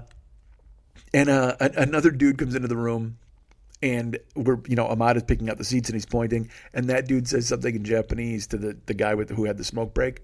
And the guy with the smoke break just kind of gestures at me and he goes, "No," and he speaks in Japanese and points at me, and then the guy goes, "Hi," and he nods. And I know that guy came in and went, "Did you tell them that he's too fat for the fucking seats?" I guarantee he said it. I wish I knew what that phrase was in Japanese so I could have heard everybody say it for 2 fucking weeks. But I know that guy came in because he kind of sized me up and he was like, blah, blah, blah, blah, blah. And the guy looked at him and just went, "Oh, no, blah, blah, blah." And he goes, "Ah," and he just kind of nodded and he walked the fuck away because he was like, no, this kid knows how fat he is. We've told him how fat he is. We've squared away with the fucking chairs. So we bought the seats and we took off. We got out of Korakuen Hall. We went right in the elevator up to 5 again and back down because there was the Tokyo Boxing Commission. And I'm dumb because I'm like, well, let's go look at the Tokyo. I wanted to see everything. I'm like, let's go talk to the people in the Tokyo Boxing Commission. He's like, get the fuck, no, let's leave. So Ahmad and I split. Walked out of Corrigan Hall, and he's like, "You hungry?" And I go, "Yeah, kind of," because there were shops, places that you could eat around the. Oh, I should tell you this. Fuck, before we even got to buy these tickets, before we got to the front of the Tokyo Dome, we approached, and there were shops all along the front of the Tokyo Dome. So the Tokyo Giants baseball team plays in the Tokyo Dome. So as we're walking, there's all these stores that have baseball memorabilia, and there was like one store that was just strictly almost all Tokyo Giants. We walked in and jerseys and hoodies, and again, very much like the guy with the tickets. There was a woman there, and I wanted to get a hoodie, like a Tokyo Giants hoodie. So I looked at her and I go, "Excuse me, English?" She's like, "Oh, kind of like no." And I go, "That's okay. Come with me." I bring her over, and there were hoodies, and I point at it and I go, "More?" And she's like, "I don't." And I go, "Do you have more?" And I point at me and I hold my hands out. When the Chicago White Sox won the World Series in 2005, Ozzie Guillen used to call for their closer, Bobby Jenks, by holding his arms out like, "Bring me the fat guy." So that was my way of communicating to people out there. I had to go Ozzie Guillen on everybody. I had to go with a Cuban's way of saying fat to tell them, "Hey, do you have any fat guy clothes?" So I held up the hoodie and I held up the tag, and then I pointed at me and I was like, and I held my hands out like, "Do you have any big ones for me that'll fit me?" And she's like, "Oh," because the biggest size they had was XL, and I'm gonna need, I needed at least a 3. And she just went, "Oh no, no, I'm sorry, sorry." And the biggest one they had was an XL in this shop, because again, this entire country is toy size, and extra large is big enough for everybody. I get it, but I was certainly not the norm. I'm not the norm in America either, but there it was really different. But still, they had such cool ass Tokyo, and their baseball uniforms are so cool. The Tokyo Giants, and the fucking Yakult Swallows, and we're looking at everything Hiroshima Carp. So we split there, and then we go to another store. It was more of this was more of a fancy store, like a Nike one, and they had a few different teams and a few different jerseys and hoodies and athletic gear. And I walked in, they had an American dude. So I was like, "Hey, do you guys know English?" And they're like, "Hold on, we'll get him." And when I say American dude, they had a Japanese guy who knew English. So they're like, "Hi," and they go in the back and they get him, and I go, "Hey, do you have any fat guy clothes?" And he's just like, "Sorry?" And I go, "Well, I mean, just like, do you have big sizes? Like, what's the biggest size you have?" And he goes, "Well, we have a 2X, a double X." And I go, "That's not going to fit." He goes, "Well, hold on, sir, hold on." And he goes, "Well, let's go get it." So he goes in the back, and he gets out a double X Tokyo Giants hoodie, and I'm just like, I go, "Dude, it's not gonna." I go, "All right." So I took off the flannels and I tried to put it on, and it was just. It was awful. It was like putting on a child's shirt. Because again, sizes always run different. 2X, 3X, 4X. I mean, I could get a 4X that wouldn't fit me, and then I could find a 4X that I'd be swimming in. It's just because there's no exact science in fat guy clothing. They're just like, "Hey, let's get a tarp and sew the sides together, and hopefully someone can get covered by it." Well, out there, a 2X, there's nobody really, unless a sumo wrestler's coming in to look for Tokyo Giants gear, there's nobody really big. So 2X still runs small. And then when I put it on, like, I put one arm in, and then I put the other arm in, and I go, "Dude, it's not." And I go, "Well, fuck it. I'm already doing this." So I put my head through the hood, and it came down. It came down to about mid-chest. And I started, and then before I would have had to really start tugging it hard, and I went, "Nope." And I just took it off. I go, "Thank you very much. I'm sorry." And we walked off. And I should tell you, when we walk, because we're still on our way to get the tickets, we look, and there's the Japanese Baseball Hall of Fame.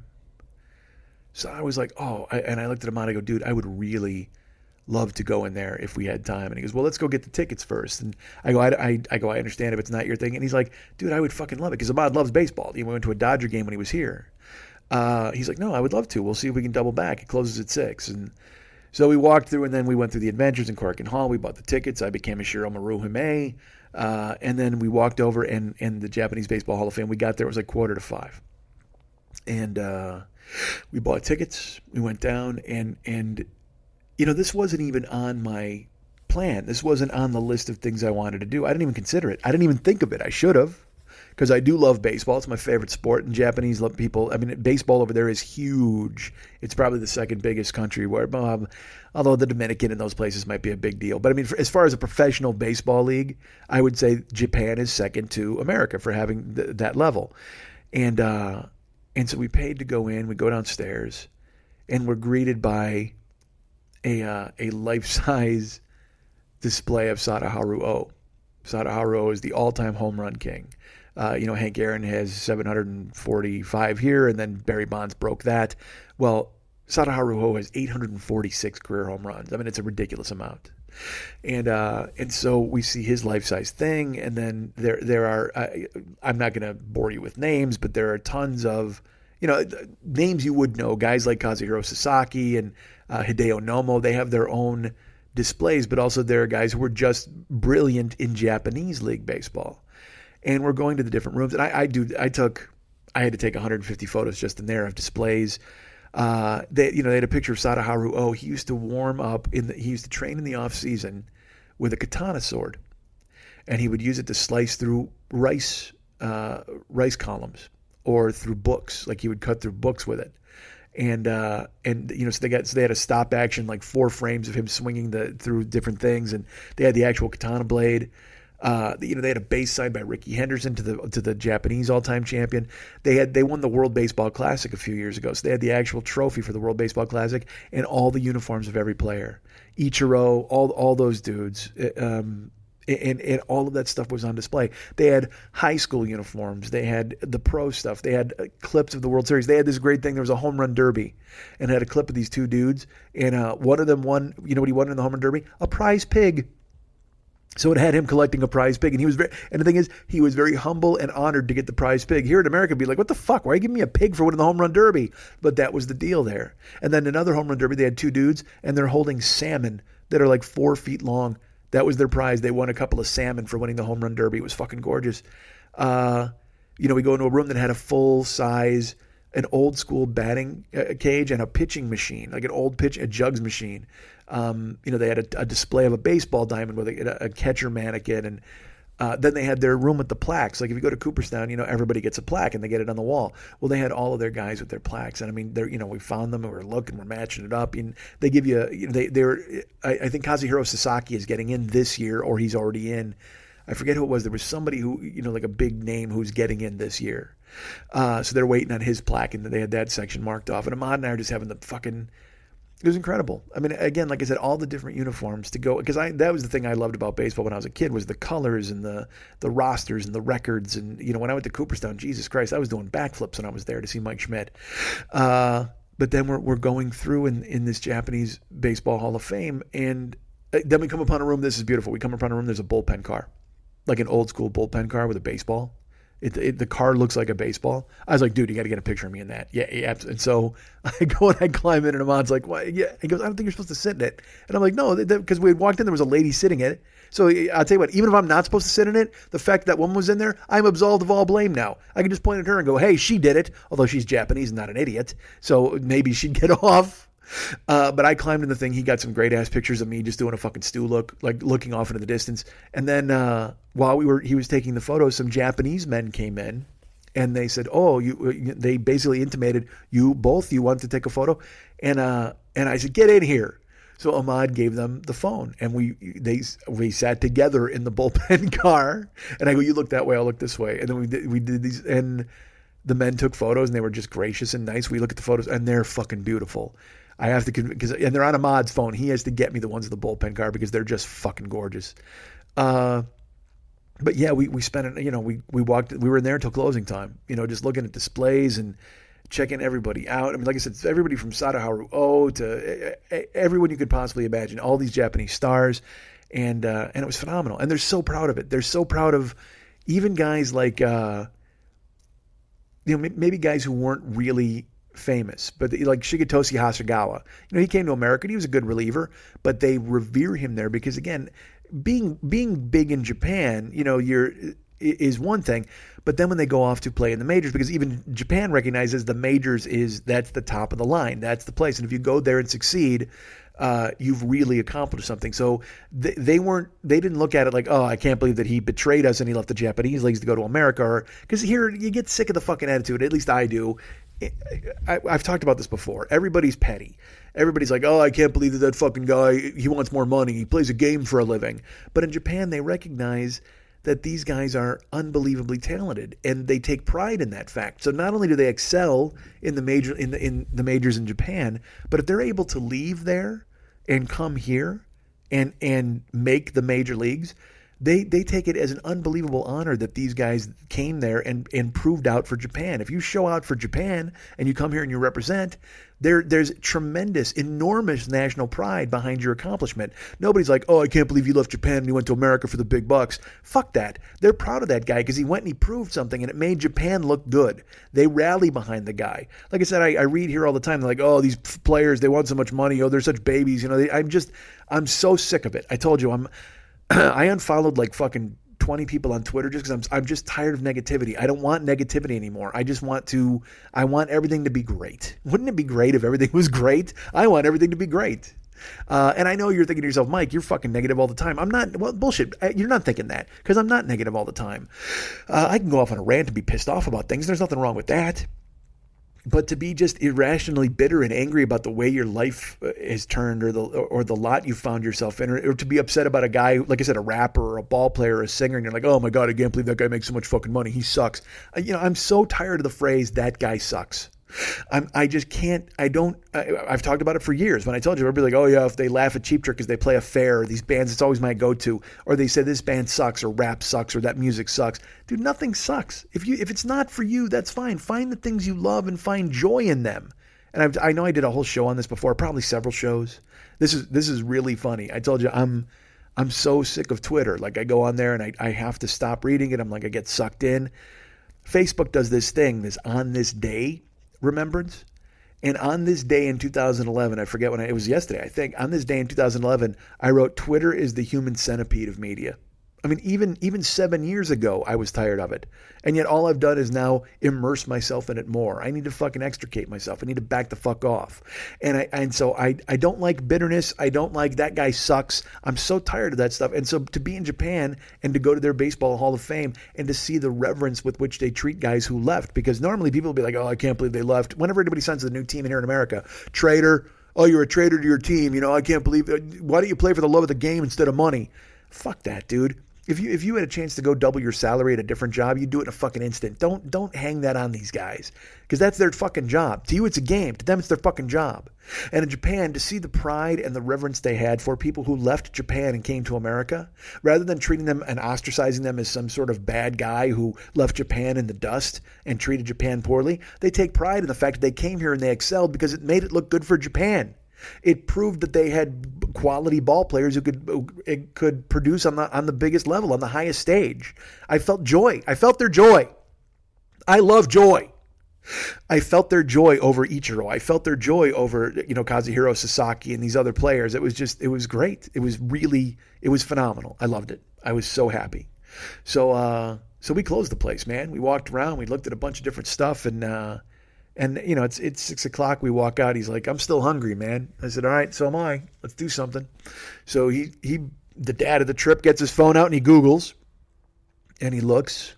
And there are all these little ramen shops. And I told you, everywhere you go, you walk 8 steps, there's a ramen shop. You walk 8 steps, there's a curry shop with soba noodles. There's all that stuff, man. And I told you, I would eat sushi 3 times a day. I'm on board with it. Fucking morning, noon, and night. So he's like, follow me. So he's got the Google map out. We're following the dots. We walk here, we go down, and then we see the MLB Cafe as we walked. Because the place we were in was technically called Tokyo Dome City. That's this whole area where there's shops and people walking and fountains and displays. And I took video of it. I took photos of it. That's where, that's where the amusement park was. It was just beautiful.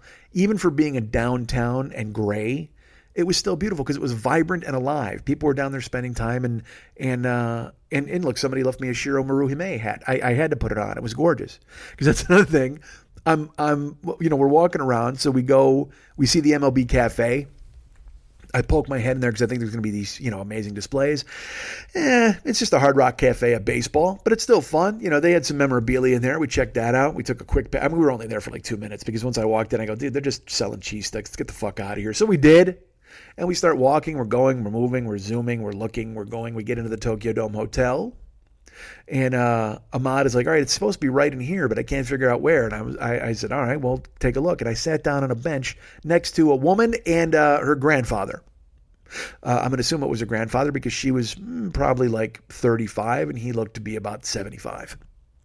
I don't think they were dating.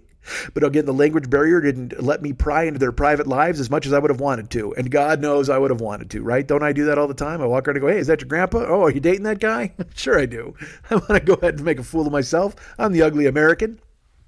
But I sit down next to her and, I did kind of go ugly American a little bit. So, because she's talking and I looked at her and I smiled and she smiled at me. And Ahmad was still looking on his phone. So I took my phone out and I just put it in front of us to take a selfie of me and this woman. Did I ask her permission? I did not. I just went, you know what? She's pleasant. She smiled. She's sitting here. I'm next to her. Like I told you, you have to fight that instinct where the whole country's cosplaying. Like I told you see geisha people or men wearing, almost like kimono robes. You want to take a photo, but in reality you can't because they're just living their fucking life. But a selfie's a different story. Now, like if I was in America and there was a smiley person next to me, I might have done the same thing. Probably not because of Me Too and Time's Up. I wouldn't be stealing someone's soul Navajo style and have them go, oh my God, and file a lawsuit against me for taking a photo and ruining their life. But in Japan, I thought I'd take a chance because she smiled at me and she was a pleasant lady. And so I took my selfie thing out and I held it in front of us. And she wasn't looking, and then she saw that she was in the frame. She saw I was taking not a picture of me, I was taking a picture of us. And you would think she would hide her face. You would think she would yell. You would think she would blanch at that sort of thing. No, you know what she did? I held the camera out. She looked and she saw the camera, and she held up the peace sign and smiled. And I took a photo. I took a selfie with her because I'll tell you what, that entire country is photo ready. They are just waiting. I took a picture when I don't know if I mentioned when they did the caricatures of Muhammad and Abdullah and Khalid. I took a picture with that woman as I was leaving, and same thing. She put up the peace sign. That's the thing they do. They do that peace sign thing, and I assume it's a peace sign. I don't know. In Japan, maybe it means something else. But the people I selfied with, all of them were ready. They had it locked and loaded. They got that peace sign locked and loaded. And they are also ready to be photographed at all times. It was gorgeous. The entire country is just photo ready. So as I'm monkeying around with her, finally Ahmad is like, all right, we got to go find this place. And I go, well, do you want me to ask a dude at the desk? And he goes, yeah. So I walk over, and again, not a lot of English, but I can still make eye contact with the guy. And I go, hey, and I show him the phone. And he goes, oh, fourth floor, over elevator, fourth floor. So I call Ahmad over. We hop on the fourth floor, and we're going to a restaurant in the Tokyo Dome Hotel. He said he heard it was good. I'm going to trust Ahmad. And we went to a place called Yugyeon. Yugyeon, I think. Yugyeon Tenkuma Kitamase. Kitamise? Yeah, it was the menu just said Yugyeon, but I think the entire thing is Yugyeon Tenkuma Kitamise. And I'm look, it's important for me to give you the name in case you want to look it up. That's the thing. I never know if everybody wants to Google this stuff. They want to know where I ate. Of course you do. Everybody's like, oh, I can't wait to see where Schmitty ate. But if you just Google the Tokyo Dome Hotel restaurants and look for the one with a Y in it, Yugyeon, and you don't need its middle and last name, I don't think, because the menu just said Yugyeon. But we went up, we took to the fourth floor, and we walk up, and there's a valet or maitre d' guy. He's like, oh, hi, and he said, well, which to eat? And I'm like, I don't, what do you mean? And it turns out they have 4 different restaurants within Yugyeon, 4 different corners of the restaurant. They had sushi. They had teppanyaki, which is Japanese food. They had tempura, and then they had authentic Kyoto cuisine. I got no fucking clue what Kyoto cuisine is. No idea. So I look at Ahmad. He goes, what do you want? And I go, dude, you know me. I said, I would eat raw fish fucking all day long. I don't care. He's like, yeah, but maybe we should try something different. I said, great. I'm on board. Whatever you want. I'm a yes. And I said, you want teppanyaki? You want tempura? I said, I don't know what Kyoto cuisine is. And finally Ahmad goes, yeah, tempura. And I said, all right. And the maitre d' goes, tempura, hi. He brings us in this room. We walk in. We're the only dudes. Now, granted, like I said, it's about 6 o'clock, 6:30. It's about 6:30 now. And so maybe it's not dinner time, or maybe people are eating somewhere else. But there were people in the restaurant in the other corners. But we walk in. We're the only dudes in the tempura joint. So once again, Ahmad and I walk in, and we're the only people with chefs. Just like at Urasawa, it was just us and then 2 other dudes. But we walk in. There's 3 chefs behind the counter, and then 2 women. I don't want to say geishas, but servers. But they're dressed in traditional Japanese garb, and they walk up with the menu. and they explained to us, you can get a la carte stuff or you can get a combination meal. And so I look at Ahmad, I go, what do you want? He goes, what do you want? I'm, whatever. Let's get it. And they had, I said, do you want to get a combination meal? We can split that and we'll get and he's like, yeah, of course. He goes, let's go combination. Which one do you want? And, you know me, folks. I went to Japan with the goal of eating weird stuff and experiencing all I could experience in Japan. I wanted to eat like a Japanese person. I wanted to do that. So I want to have sushi. I want to have tempura, teppanyaki, all these different things. But also I want to try to get strange ingredients. I told you if I could find bugs, I would eat bugs. I wanted to have all this different things. So there's different combinations with different ingredients. But there was one combination, and it was a 15-course meal, folks, is what it was. And I should tell you, all of the combinations were like 15 courses. But on this 15-course meal, I'm reading it, and it's got your standard stuff. And I see something, and I go, ooh, I don't. That sounds fucking cool as hell. And Ahmad goes, really? And I said, yeah, I think that sounds good. He goes, all right, man. He goes, I'll take a shot at it. I go, great, let's do it. So we ordered that combination, and the chefs got busy. They started working. They brought us some water. They brought us all these, and the geisha people are coming over, and they are fucking fawning all over us. And I should tell you this, I got a picture behind the chefs. It's just this giant window. It's sectioned off into 3 different sections, but it's the Tokyo Dome in the distance, and it says Tokyo Dome. It's lit up. There's the fucking Ferris wheel lit up. I mean, it's all of the lights. Once it became twilight and then nighttime, there were Christmas lights all over Tokyo Dome City. Or not just Christmas lights, but you know what I mean? Like those sorts of lights you would wrap into trees and on shrubbery and bushes. So the whole place is lit up. Like it's just, we're sitting there. Listen, if Ahmad had been a woman, I would have fucked him that night because I would have sealed the deal just with the view. Granted, the 15-course combination meal might have done it as well, but just it was romantic. It was romantic. That's the only word I could use, and I'm sure Ahmad would not use that word at all, but it truly was. If you had a date and a woman and you were just like, hey, look, there's the Tokyo Dome, and these 4 chefs are breaking ass to bring us a 15-course meal, I got news for you. You would have absolutely been able to pull out whatever WikiLeaks secrets she would have had jammed up inside her that night. Absolutely. You would have gone right into the baby house. That was a fucking free ticket to the baby house. Just the view alone, not to mention the food. Oh, and I should tell you this, when I walked in, the chef started laughing, and like the geisha was laughing, and and I figured it was because of my ridiculous outfit. Again, I'm wearing 2 flannels and shorts in the Tokyo Dome Hotel. It's a fancy joint. And as I sit down, they have the window behind them, and I look in the window, and I see, guess what? I still have a visor on that says I'm a Shiro Maru Hime. I didn't even fucking think about it. It's still on my fucking head, my hair all stacked up underneath. I just went, oh boy. So I like pull it off kind of gingerly and put it on the seat next to me like, yeah, I can't believe that happened. But also, you know me, I have no shame. I thought it was hilarious because they're laughing, I'm wearing it, and they're just like, hi. And I'm like, hi, I'm a Shiro Maru Hime. You can't argue with that. So we go and we wait and we order this food and they bring it out, and it was phenomenal. They bring us the first course is a mushroom seaweed salad with like a miso dressing. And when I say mushroom, I don't mean like your button mushrooms that you get on pizza here in America.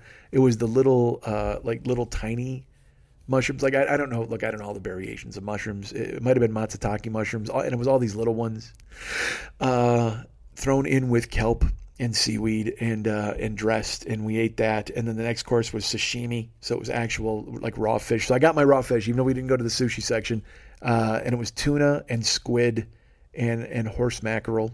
Not saba. Saba is it's a treated, cured mackerel, so it has a vinegary taste. But this was just straight fish, and it was just, again, man, you're in Tokyo, so you can't go any wrong. It's as if they brought the fish in that morning, or even that afternoon, or even 5 minutes before you fucking got there and just hacked it up. It was so crazy delicious. It was so good. So we had the mushroom seaweed salad. Then we had sashimi with tuna and squid and horse mackerel. And they start clearing the table. And the one chef, there's obviously a head chef, and he's in charge, and he has a second chef who comes over and he assists us with everything. He's giving us our soy sauce or wasabi, whatever we need. And then there's a third chef, and they just tell him what to do when they need something else. I imagine if the place is cooking, all three of those dudes are going off and doing exactly what the head chef is doing. But in the meantime, because they're all fawning over us. Like, we got three dudes doing everything for us. It's amazing. So the second chef, the second in command, leans over and he puts a plate in front of us, and it's got a bowl with just a pile of white. Like, it looks like a vegetable, but we're not sure. But it's just this snow white lump. It's almost the size of a scallop. Okay, so at first in my head I go, is that a scallop? But it's in a bowl, and then he puts that in front of the two of us. So Ahmad and I are looking at one another. I'm just like, all right, well, I don't know, what do we do here? Because nobody, they're Japanese. We don't know any customs or traditions. So Ahmad goes, well, all right. So he takes his chopsticks and he grabs off a chunk of that, and he starts to eat it. And I'm like, all right, well, I don't want to be insulting, because, as you eat the courses, that's when they bring you the next course. So you have to, like I said, they didn't bring us the sashimi until we were done with the mushroom seaweed salad. And then they didn't bring us this white thing until we were done with the sashimi. So I'm like, well, all right, well, I guess we got to eat this. So then I take a taste of it, and it's, I ate it, and I was like, I think that's radish. And he's like, really? And I go, yeah, I don't know if that's supposed to be a palate cleanser between the sashimi and whatever's next. So I take another bite of it, and the chef comes over and he goes, oh, no. And we look up and he goes, no, he's for a garnish. And I was like, oh, and he goes, yeah, that's a garnish. So Ahmad and I, in our dumb fuckery as we step on our dicks in a fucking fancy ass joint, we're eating a garnish. Because we think we're supposed to, because we didn't ask, because we didn't want to ask. We just had a thing put in front of us, and we're like, well, we better eat this fucking thing. I mean, it was if someone had put a shoe in front of us, we would have thought it was Japanese custom to choke down the fucking shoe all the way to the laces. We wouldn't have fucking cared. We're trying not to be ugly American/Kuwaiti. So we just want to fit in. So we thought it was a course. But instead, what it is it's a bowl of daikon radish, and then they pour the soy sauce on top of it, and you use that to dip things in throughout the course of the meal. And so he and I just like, what? We're fucking, it's that thing where you're embarrassed, but at the same time, you're just laughing at yourself because you're like, all right, man, because we had good intentions. We weren't animals. It's not like we scarfed the whole thing of radish. We both sat there with our hands in our laps just going, all right, well, I mean, I guess we should be polite, and if we want to get the next course, so he ate the first bite, and then I ate two bites, and then they're like, no, you don't, that's a garnish. Haha, quit eating. It's like if you were in America and you just ate the parsley. Like you just ate the parsley or the orange that comes next to a club sandwich, and they were like, dude, what the fuck are you doing? We got a fucking fuck ton of those oranges in the back, just getting old under a heat lamp. There's no reason for you to choke that down. But in your head, you're trying to be polite. You're like, oh, well, they've served me this, I must choke it down.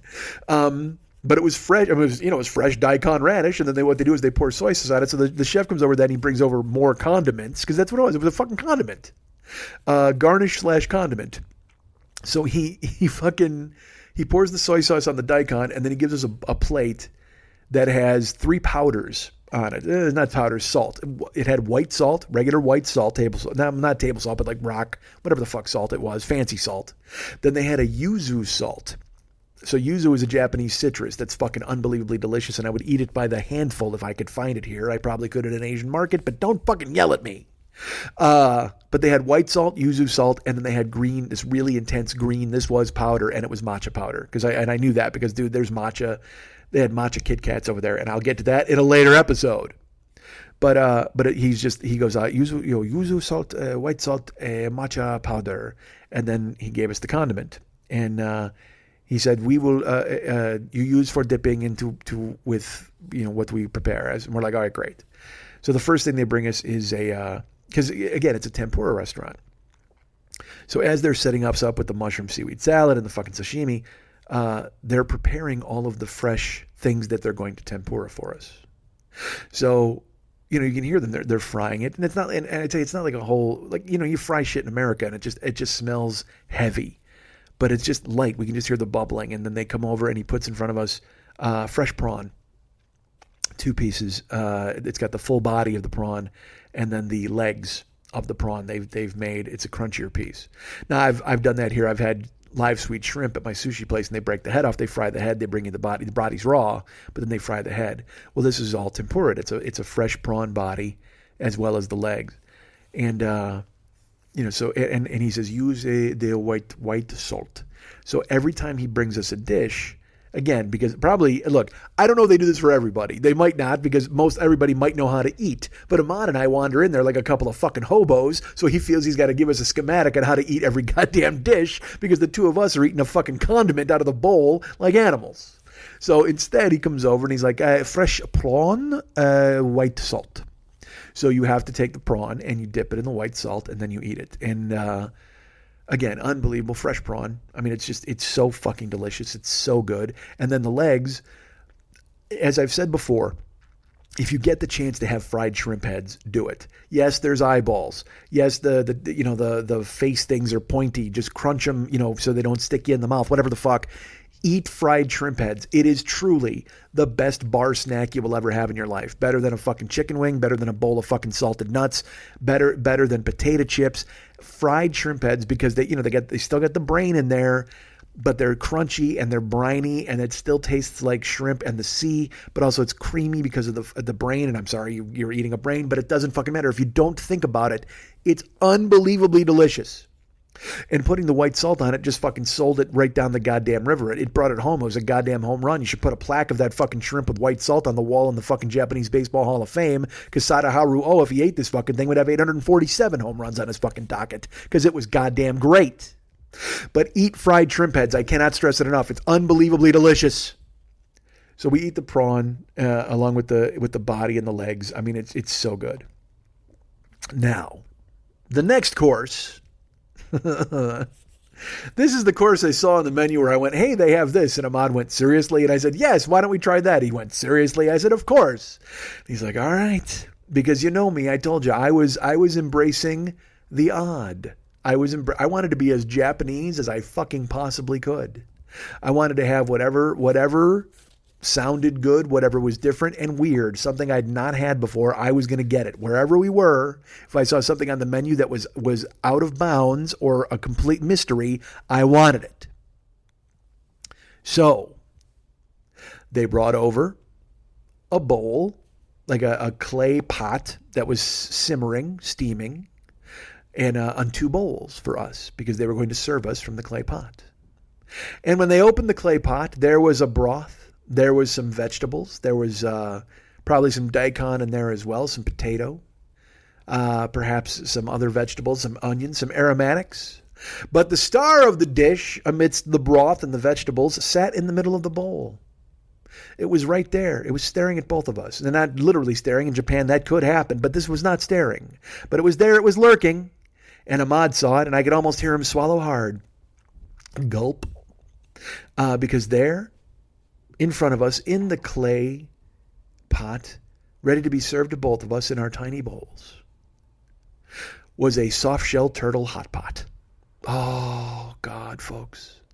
If I could tell you, if I could somehow bottle the excitement I had when I saw a soft-shell turtle on the menu, I think I would make billions of dollars selling you that excitement in bottled form, because, again, I want weird, I want different. Look, I know they eat turtle in the South. I'm sure they fry it up in a steak or whatever the fuck they do. I've never had it. And it might not even be weird to some of you folks, but to me, when you tell me you're going to put a whole soft-shell turtle in a fucking pot and cook the shit out of it and I get to eat it, I am on fucking, go ahead and throw Yertle the turtle on the burner. I'm going to choke him the fuck down. And I, on purpose, didn't put pictures of this up because I wanted to go ahead and reveal it in a show to you guys. Now, have I waited too long? Yes. Has the magic passed? Perhaps. Do I still have the photos? I do. Should I display them? I should. Will I? Maybe. But still, the point is, they opened up the top, and there, sitting right in the center, was just a big-ass, and look, it didn't have the shell. They have to remove it from the shell. It didn't have a head, which was unfortunate. I will not lie to you. I kind of thought it would be an actual turtle and we would get to crack it like a fucking king crab. I really wanted to do that, even though soft shell. But still, folks, it was a fucking whole turtle in a pot. Not legs and head, but still, it was in there. And so the woman came and she scooped it out for us. She gave us broth in each bowl, and then they took the turtle and they had to cut it in half for the two of us. So she's severing it and making it work. And Ahmad is just staring at it. They put it in the bowl and they put it in front of me. And this is why I came to Japan, folks. to eat sushi morning, noon, and night, and to eat weird stuff, just to have stuff that you would never fucking... And look, perhaps in America there's a soft-shell turtle hot pot somewhere lurking, but I've never seen it. So I was so on board with it, I couldn't wait to eat it. And I sipped the broth at first. I ate some of the vegetables, and then I said, I'm going, that's it. It's time for turtle. Let's just dive in and knock down this fucking turtle. And so I had to use the spoon to kind of sever it and eat it in the right way. And I put it in my mouth. And how would I describe it? I will tell you this. Delicious is not a word I would use. Tasty is a word I would use. But also I would call it aggressively plain. Turtle is one of those foods, not unlike mochi, that is infused by its flavor in what you cook it in. It takes on flavor. Certain fish are like that too. They're very bland fish, but you have to cook them with spices and things to make sure they taste like something. Now, I will tell you this: the texture of turtle, it was a little gamey. It was like a gamier, gristlier chicken. I would say that. Like I will say, you ever eat a chicken leg? And then sometimes you bite it and you get that kind of that mouthful of gristle. You know, there's meat, but also there's that gristly part that you get and you got to take it out. That's what turtle was like to me. Because look, there's not a lot of meat on a fucking turtle. We've seen them. Very rarely do you see a fat turtle unless you're in the Galapagos. And then those you can't kill and eat. It's illegal. That's why they go to the Galapagos.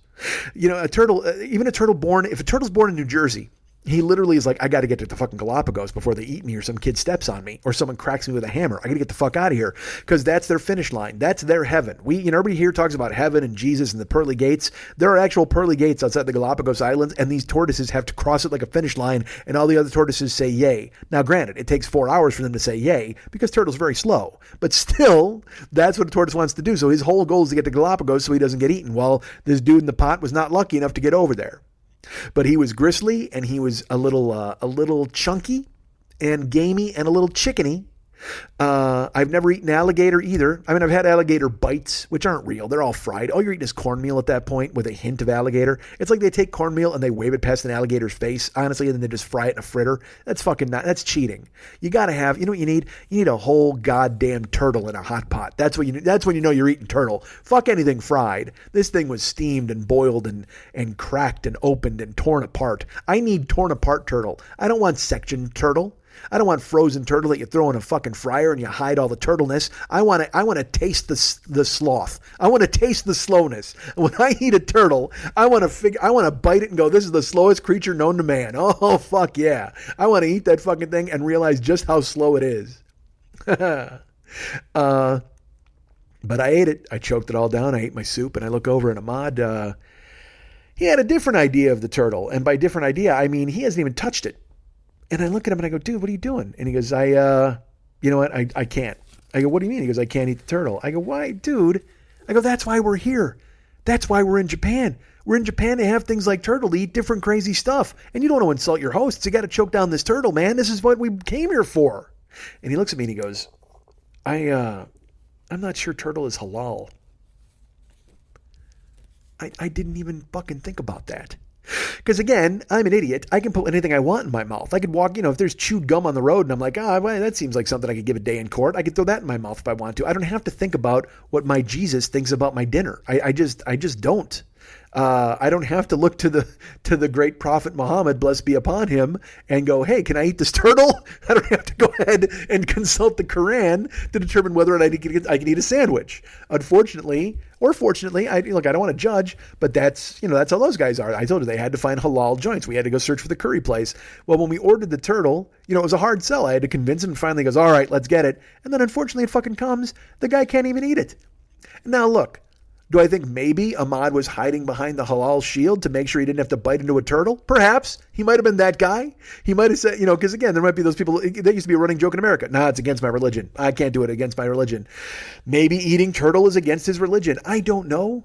Maybe he should realize that he should go ahead and read the Quran and realize that if something happens and he dies a martyr's death, he's going to go to fucking heaven and get 72 turtles to eat. He needs to realize that at this point. So why not get a head start here on earth? And then you go up to wherever the fuck and you get 71 turtles. Or you get 72 turtles because they see how much you enjoyed it on earth. I don't know.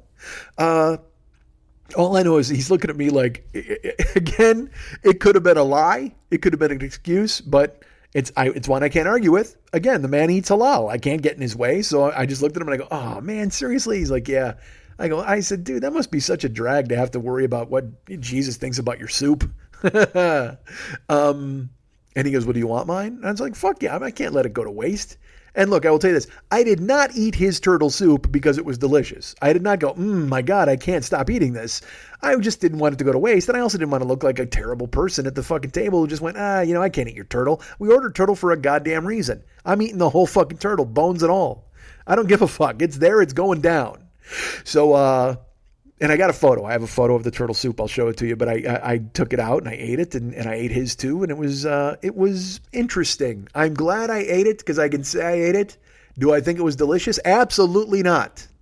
It was a little chewy and a little gristly and a little chickeny and a little turtley but at least now I can say I've eaten both combatants in the tortoise and the hare race. I can say that for sure. I've eaten hare many a time. But I had never had the tortoise. But there you go. Now I've eaten the complete set. So I'll tell you what, Aesop, I'm eating everybody from your fable. As soon as I eat a fox, I will have cleaned the slate of Aesop's fables animals, I think. I think I may have eaten every animal at every subway station in Japan with the inclusion of the turtle. I think I've done it. So we ate the turtle hot pot, and then it was time for the tempura stuff, man.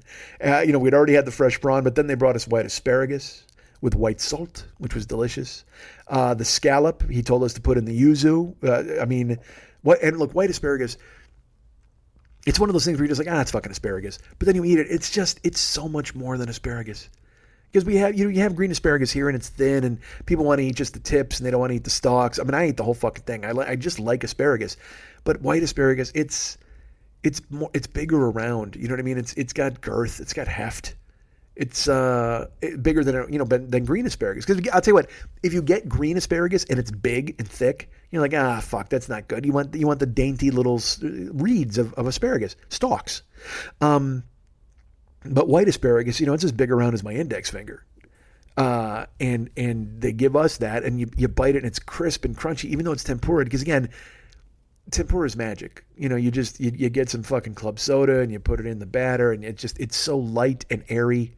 And they put the white asparagus in there, and white asparagus has a flavor. It tastes delicious along with the tempura.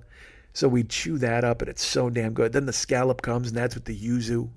So and we, they cut the scallop open so you can see inside that they don't cook it all the way through. It's not tough. It's creamy. And you dunk that in the fucking yuzu powder, and it's a little it's a little raw on the inside, but it's seared on the outside, and then it's fucking tempura. And then they brought tilefish, and the tilefish, the skin on the outside, it was almost like it's got a crispy rice feel to it because when they fried it, it puffed up almost like a puffed rice, but it was crunchy. We had the tilefish, and that goes with the radish condiment, the yuzu, the daikon and soy sauce. And then in between, then they bring you a salad, like it's a palate cleanser. Like, all right, here's some salad for you. Go ahead and eat this. And it was just simple dressed greens with fried pumpkin. I mean, dude, fried pumpkin. And again, food is magic to me. You know that. I've worked in kitchens forever, and I'm fascinated by it. I watch TV shows. I read books.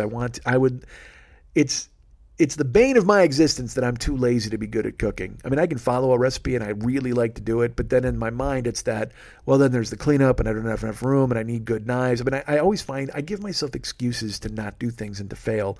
And going forward, I don't want to be like that. Like I said, I got 25 years left. I got to start cooking. I got to start cooking for myself. I got to start being an adult. I want to do those things. And just eating these things and having these experiences make me push forward. So we had this salad with fried pumpkin and a dressing on it that was delicious. And then they brought us lotus root. Now, I mean, if you don't know what lotus root is, it's just, we had it over at the fucking, let's put it this way. We had it at Urasawa, and Ahmad said to me, he goes, you know what? He goes, I've been dreaming of lotus root since we were at Urasawa. I have to have it again. It's got the consistency of kind of a sweet potato, but it's creamier. It's almost like a rutabaga or a turnip, but it's creamier. And it has a delicious earthy taste to it. If you get a chance to have lotus root, have it. And if you can fry it into chips or fry it or tempura, it's really delicious. And again, it's one of those things that takes on flavor. So, he takes the lotus root and they go put it in the white salt. And so we eat. I mean, it was just so, and it's, I would say it's a decadent vegetable. Does that make sense? A decadent vegetable, because it's creamy and it tastes so good. Because again, you can eat peas as an afterthought. You can eat green beans. Very rarely do you eat vegetables and go, wow, these are delicious. And in if you go to the right places and you eat the right stuff, white asparagus is unbelievably delicious. Lotus root is unbelievably delicious. They brought us an onion lollipop, which was basically, it's exactly what it sounds like. It was a bigger than a cocktail onion, but smaller than a regular onion, but it was a sweet onion, and they tempuraed that on a stick. So we ate the onion lollipop. They brought a maitake mushroom. Now, if you don't know what that is, it's a big, kind of a wavy mushroom, and it's very earthy, but and again, delicious. You bite it, because I like mushrooms, and mushrooms all have that general kind of earthy mushroom flavor, but certain ones are different, and maitake mushrooms they're unbelievable. If you bite them, you go, oh, fuck, I've never had a mushroom that tastes like that. Even though it tastes like mushroom, it's so damn good. And the texture, I'm a texture guy too. So lotus root is crispy and creamy at the same time. Maitake mushroom is tender and soft, but also has the chew of a rare, medium rare steak. Like, I mean, I can't describe it to you until you've had it. And again, adding the fact that these are tempura'd and crunchy is I mean, it just knocked it out of the park. It was so damn good. So, we've got the salad with the pumpkin, we've got onion lollipop, we've got lotus root, we eat maitake mushroom. They bring us uni. Now, if you go to sushi places, if you go to good sushi places, you know what uni is. I think they have uni at all sushi places, but until you've had it in a good place, it's not the same. And I will tell you, I'm not an uni fan. Because again, I like texture. I like to bite stuff. Uni is roe. It is sea urchin roe. And it spreads. It's almost like butter from the sea. I don't care for it because again, like I said, I don't not care for it. But to just get it, you've got to be ready for it. You got to want it because it's the texture is challenging. It's not gummy, but it's you, like I said, you could spread it. It's creamy is what it is, but you're not, when you're expecting fish, you're not expecting something like even salmon roe pops, even tobiko, you bite it and it's eggs, but sea urchin roe is very much spreadable. And when I have it here, I'll have it in uni shooters with like a quail egg and some uni, and you knock that down, you get the taste of it, but you don't have to fucking kind of deal with the challenging texture. Well, for us, the next one was sea urchin roe. It was uni, and but the way they prepared it was they took sea urchin roe because they showed it to us, and then they wrap it in a shiso leaf, and then they tempura it. Like I said, I'm not an uni guy. Ahmad also not. I like it, but it's not something I'd order. But if somebody got around it for the table, I'd eat it. But they bring us the sea urchin roe, and all you can see is, again, it's fried. So it looks like an hors d'oeuvre. It's fried up. It's tempura'd. You can see the green from the sisho leaf, and you can see the orange from the uni. And so, they're like, you dunk it in this, we dunk it in, and I eat it. And again, I'm sure you're tired of me describing my reactions to food, but food for me is sex. Food is an orgy. It's all emotions on full blast. Food is a 10. And when you get something that you've never had before and you may never have again, sometimes with turtle, you can just go, well, that was interesting. I'm glad I did that, but it's not something I might get again. Or you can have sea urchin roe wrapped in shiso leaf, and you're eating it in Tokyo, and it's unlike anything you've ever experienced in your life. Even at Urasawa, this would have held up at Urasawa. Even there, I mean, this whole meal would have too. It's just, I put it in my mouth and it's crunchy, but then you bite it and you get the shiso flavor, and then the uni, because it's been flash fried, it's still creamy, but it's almost like melted a little bit. So it's just warm around the edge because you're usually getting urchin and cold, which is another thing that's maybe a little turn off. Room temperature is one thing, but that the room temperature is a real turn off. But they fried it so it's warm. It was almost like eating like a pie. I don't know if this will make sense. Because this is going to be a bad analogy, but maybe you'll get it. If you go to McDonald's and you get the hot apple pie, it's got that crunchy, crispy exterior, and then you bite it, and it's got that lava pie inside of it. It's just saccharin and salt and oil, and it's garbage, but also at the same time, it hits you in a place where you go, I needed that. At that moment, that's what I wanted. I wanted a bite of that hot apple pie. Well, imagine if you took McDonald's hot apple pie and you elevated it with the greatest ingredients on earth, the best ingredients on earth. Instead of apple, you put in sea urchin roe, which is probably like $80 a pound, and then a shiso leaf, fresh shiso leaf, and then you fried it in a tempura batter, the most delicate batter you can imagine. I bit into it, and this thing crunched in my mouth, and again, I saw stars. It was so goddamn good. I'm chewing it, I look at Ahmad, and he looks at me, and all we're doing is shaking our head no. Just like, fuck, I can't believe we're here. I can't believe this is happening. Again, it's another moment, and I'm sure you're tired of me explaining to you these food moments where I just go, Jesus Christ, how lucky am I? How lucky am I? But in that moment, all of my privilege was brought into sharp relief, and I was like, this is the luckiest I've ever been. This is this moment. And I've been lucky a lot of times. Urasawa, all these different I've been lucky. But to put in this sea urchin roe wrapped in a shiso leaf and tempura fried by 3 chefs who were working only for me and Ahmad. It just felt like such a decadent moment. And then these 2 women in geisha outfits are constantly refilling and changing and bringing and asking for okay and bringing hot towels, and they're doting on us. It's like we're 2 billionaires who wandered into our life. And outside the view, I'm eating the sea urchin. I look outside and everything is lit up, almost Christmas style. There's a Ferris wheel and a roller coaster in the distance. There's the Tokyo Dome, looming. And I'm eating, I'm chewing, I'm looking at him. We're just shaking our fucking heads. And I chewed it as long as I could, because I wanted it to last. And then I swallowed it, and I looked at him, and he looked at me, and I just went, woo! I'm sorry that was loud. I apologize. But I busted out a Ric Flair, like a loud-ass Ric Flair, and the chefs just started laughing. And I just go, that's what I'm talking about. That's what I'm talking about. And then, of course, I did that stupid thing where I hit myself in the chest.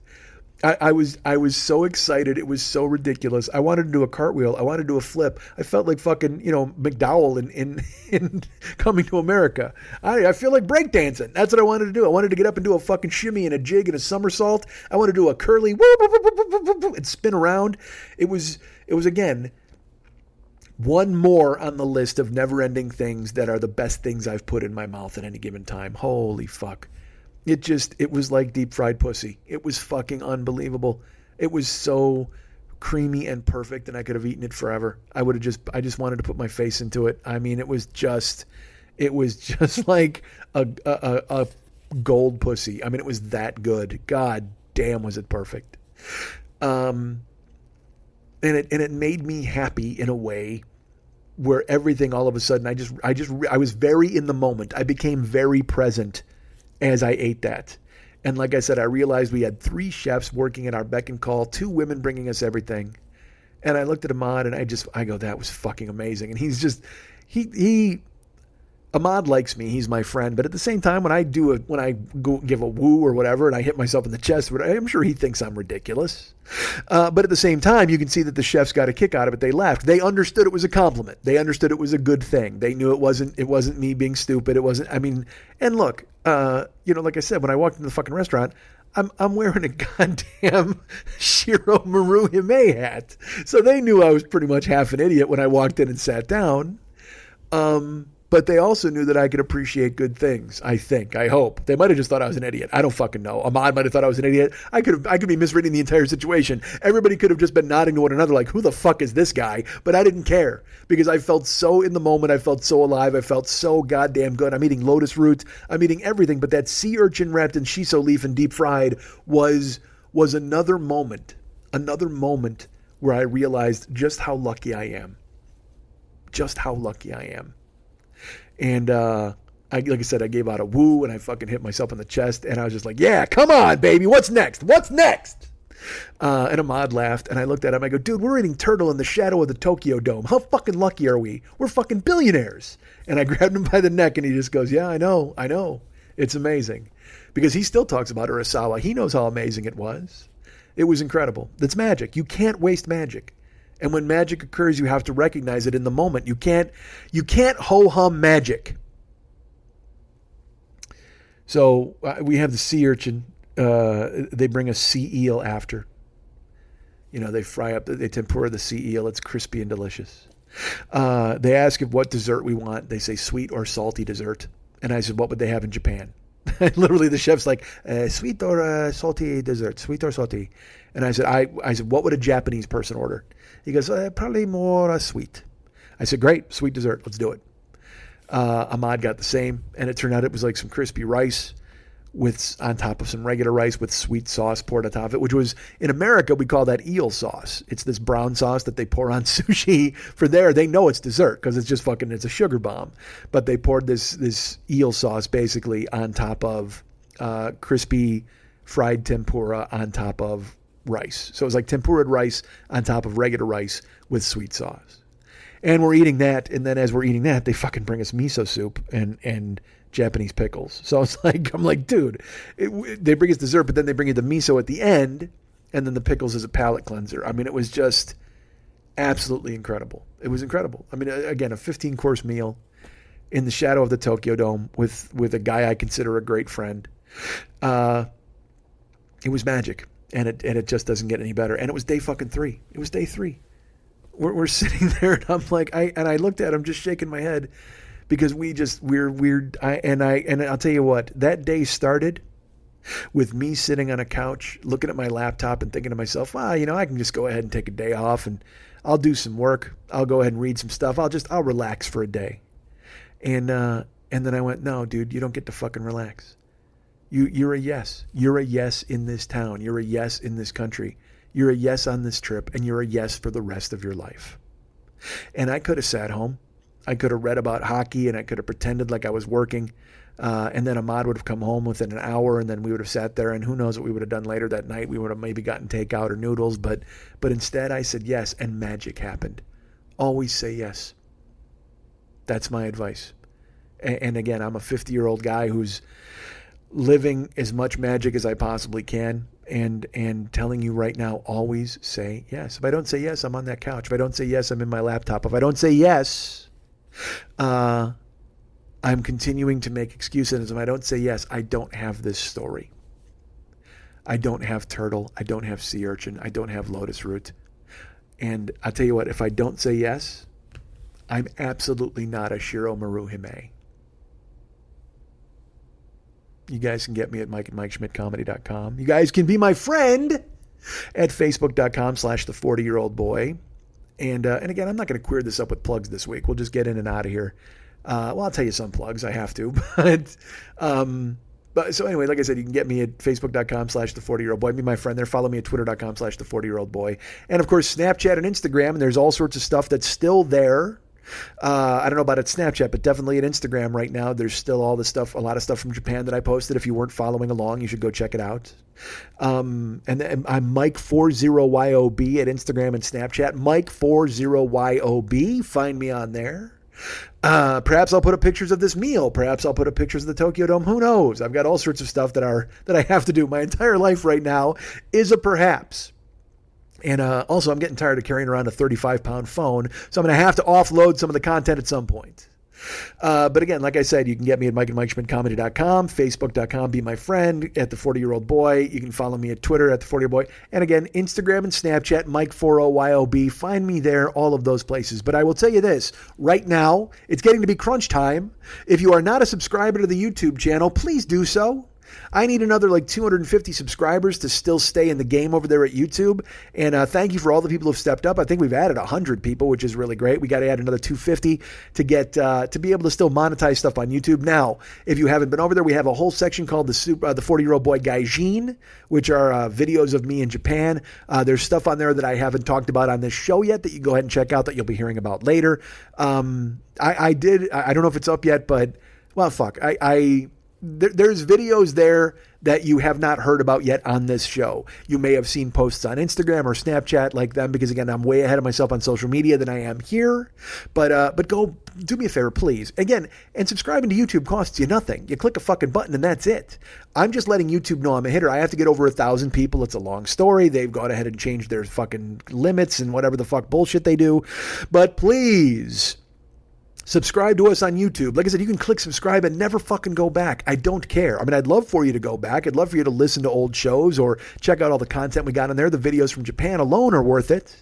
And then going forward, I'm going to make videos, like I said, of me doing stand-up. All sorts of cool-ass things are over there. So please subscribe to the YouTube channel. It would help me out immeasurably, and it would help you out because you get to see cool-ass videos and stuff, and you're supporting the show. Thank you. It doesn't cost you anything. Now, if you want to support the show with money, you can become a Patreon or a patron over at my Patreon page.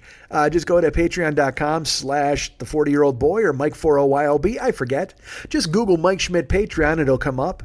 And there's all sorts of different levels. There's all sorts of different things. I don't look. I'm still coming to grips with it. I know it's been months, and you're like, oh yeah, when are you gonna come to grips with this shit? Well, I'm gonna put up also exclusive stuff from Japan for you guys on Patreon. So if you want to become patrons, that would be fantastic. You'll see some stuff that you won't get to see on Snapchat or Instagram because you are a person who's going ahead and donating to the show. Thank you for that. I think it's cool that you're doing that. It makes me very happy.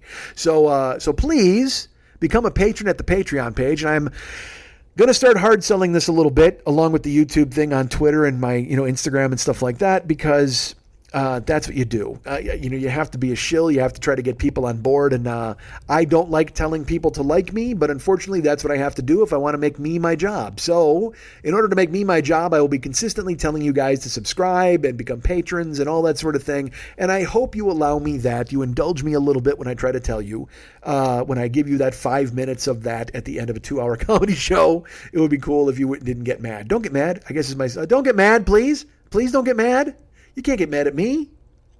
So please become a patron at the Patreon page. Please subscribe at the YouTube channel. Like I said, that costs you nothing. So go ahead and do that. It'll be great. Go to MikeSchmidtComedy.com. You got all that cool stuff there, and all the stuff is available. Oh, fuck, I got to tell you about other people. Hold on. I mentioned the YouTube channel. Gio, our friend Superfan Gio. Not super fan of me, but super fan of others. He's available at Facebook.com/Giovanni Giorgio Peluso. He's the cool ass guy who does all of our online stuff. He put together the Gaijin channel for me, and he just does a lot of the heavy lifting for me, and that's cool, and I appreciate him for it. So be his friend at Facebook. Follow him at Twitter. I think he's Superfan Gio. I don't know. You can find him. I mean, how many fucking Giovanni Giorgio Pelusos are there? Granted, there's two. Because one of them became Giorgio Moroder, I believe. Is that correct? Yeah, or just became Giorgio, whatever the fuck. But his real name is whatever. He has the same exact name, but that's not. He's the DJ. Gio's the rapper. So please follow DJ our Gio, our friend Superfan Gio, at Facebook. And again, he's got podcasts of his own. He's got Pod Gods. He's got all the Loveline stuff that he does. He has a video game podcast that I'm going to be a guest on in a couple weeks, and I'll tell you when that comes about. But we're taping that in 2 Sundays. Not this Sunday because there's a Super Bowl happening, but then we're doing it the week after, I believe. I hope. We'll see what happens. Who knows, man? A fucking meteor could hit, and I'll never even get to talk about it. But let's hope that meteor holds off until I get to at least day 7 of the Japan trip, as I just brought you day 3. Remember, Ryan Dirks does all the web stuff for the show. He's at Facebook.com/Ryan Dirks. Find him and be his pal. Tell him thanks for all the stuff he does for us.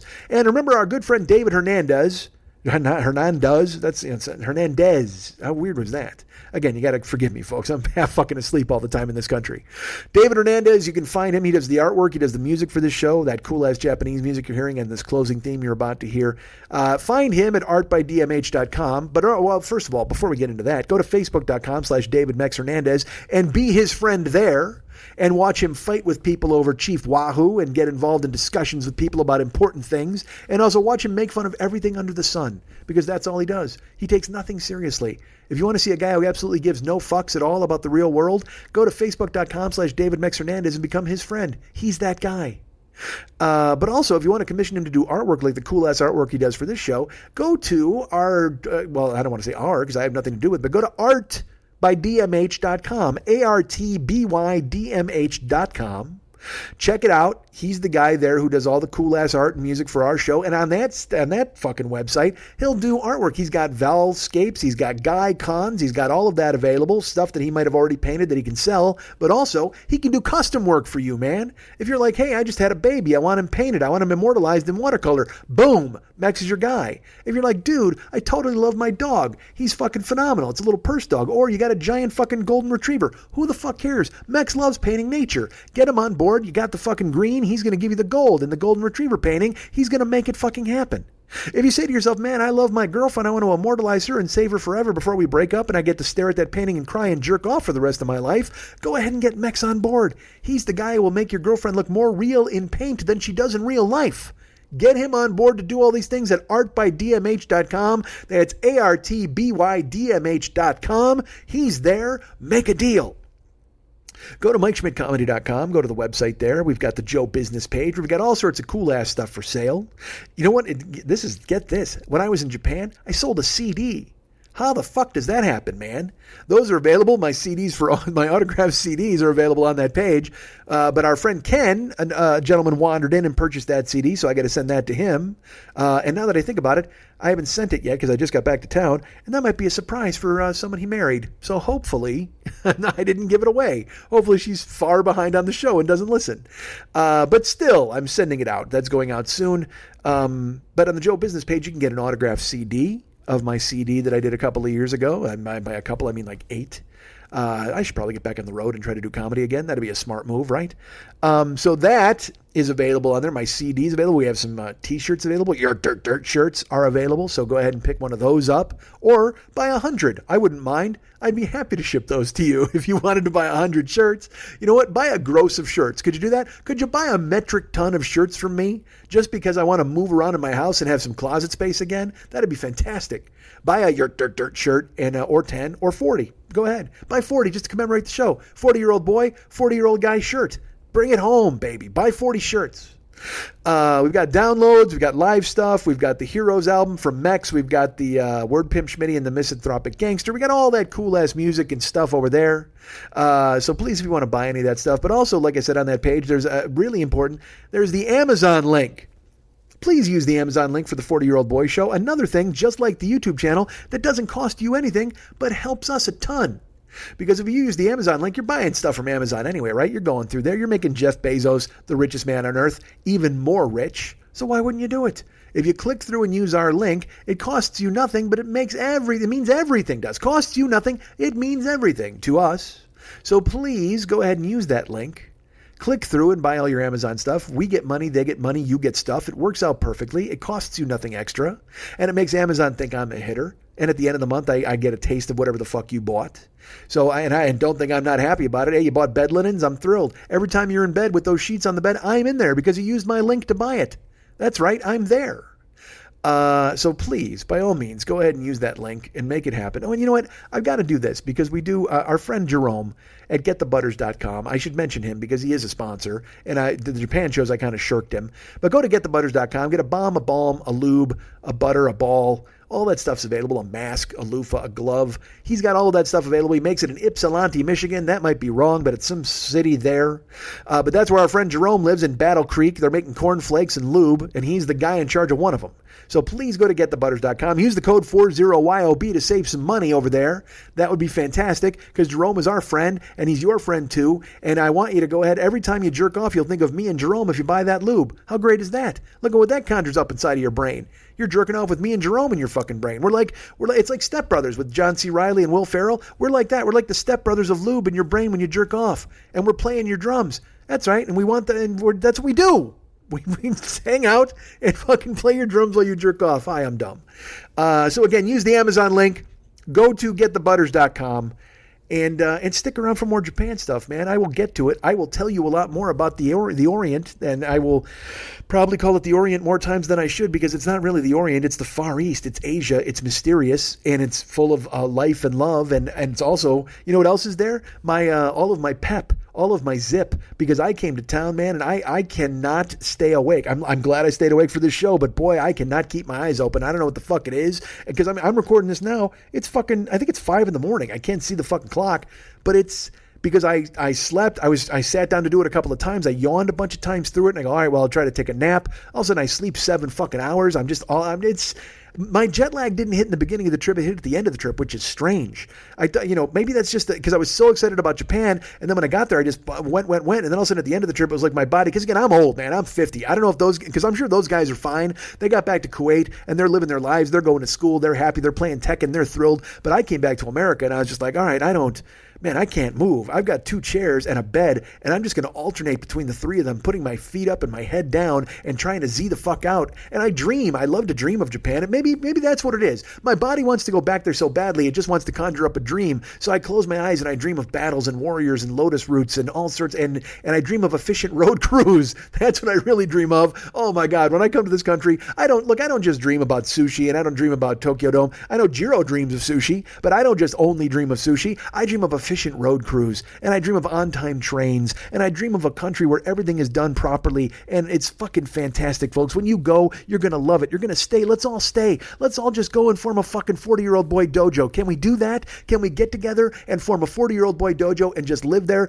on rice and tea and sea urchin and shiso tempura fried? We'll hire those chefs just to come over 3 times a day and bing, because I'll survive on those 3 pieces. You make me 3 pieces of sea urchin wrapped in shiso and fry it the fuck up. You'll get 3 woos and 3 chest slaps, and I'll survive. I'll stay floating above it. I'll be a guy who goes ahead and breathes the rarefied air of a man who survives on shiso and sea urchin. I don't mind being that fella. I can go ahead and be that person. If you're reading the history books about that guy, I'll be the guy they tell tales of. They'll write flute songs about me. Shiso sea urchin Mike. That's what they'll call me. I'm the guy who survived on fried up tempura shiso, and she sells shiso by the seashore, and I was there.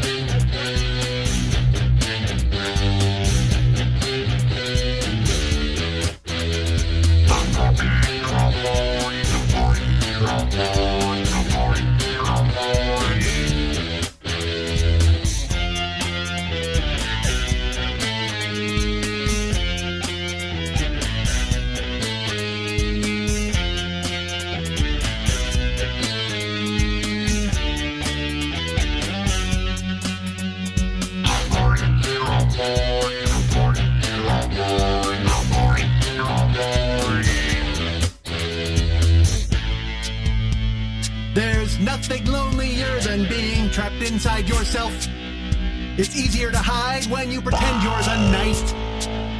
Women love a guy with a giant neck.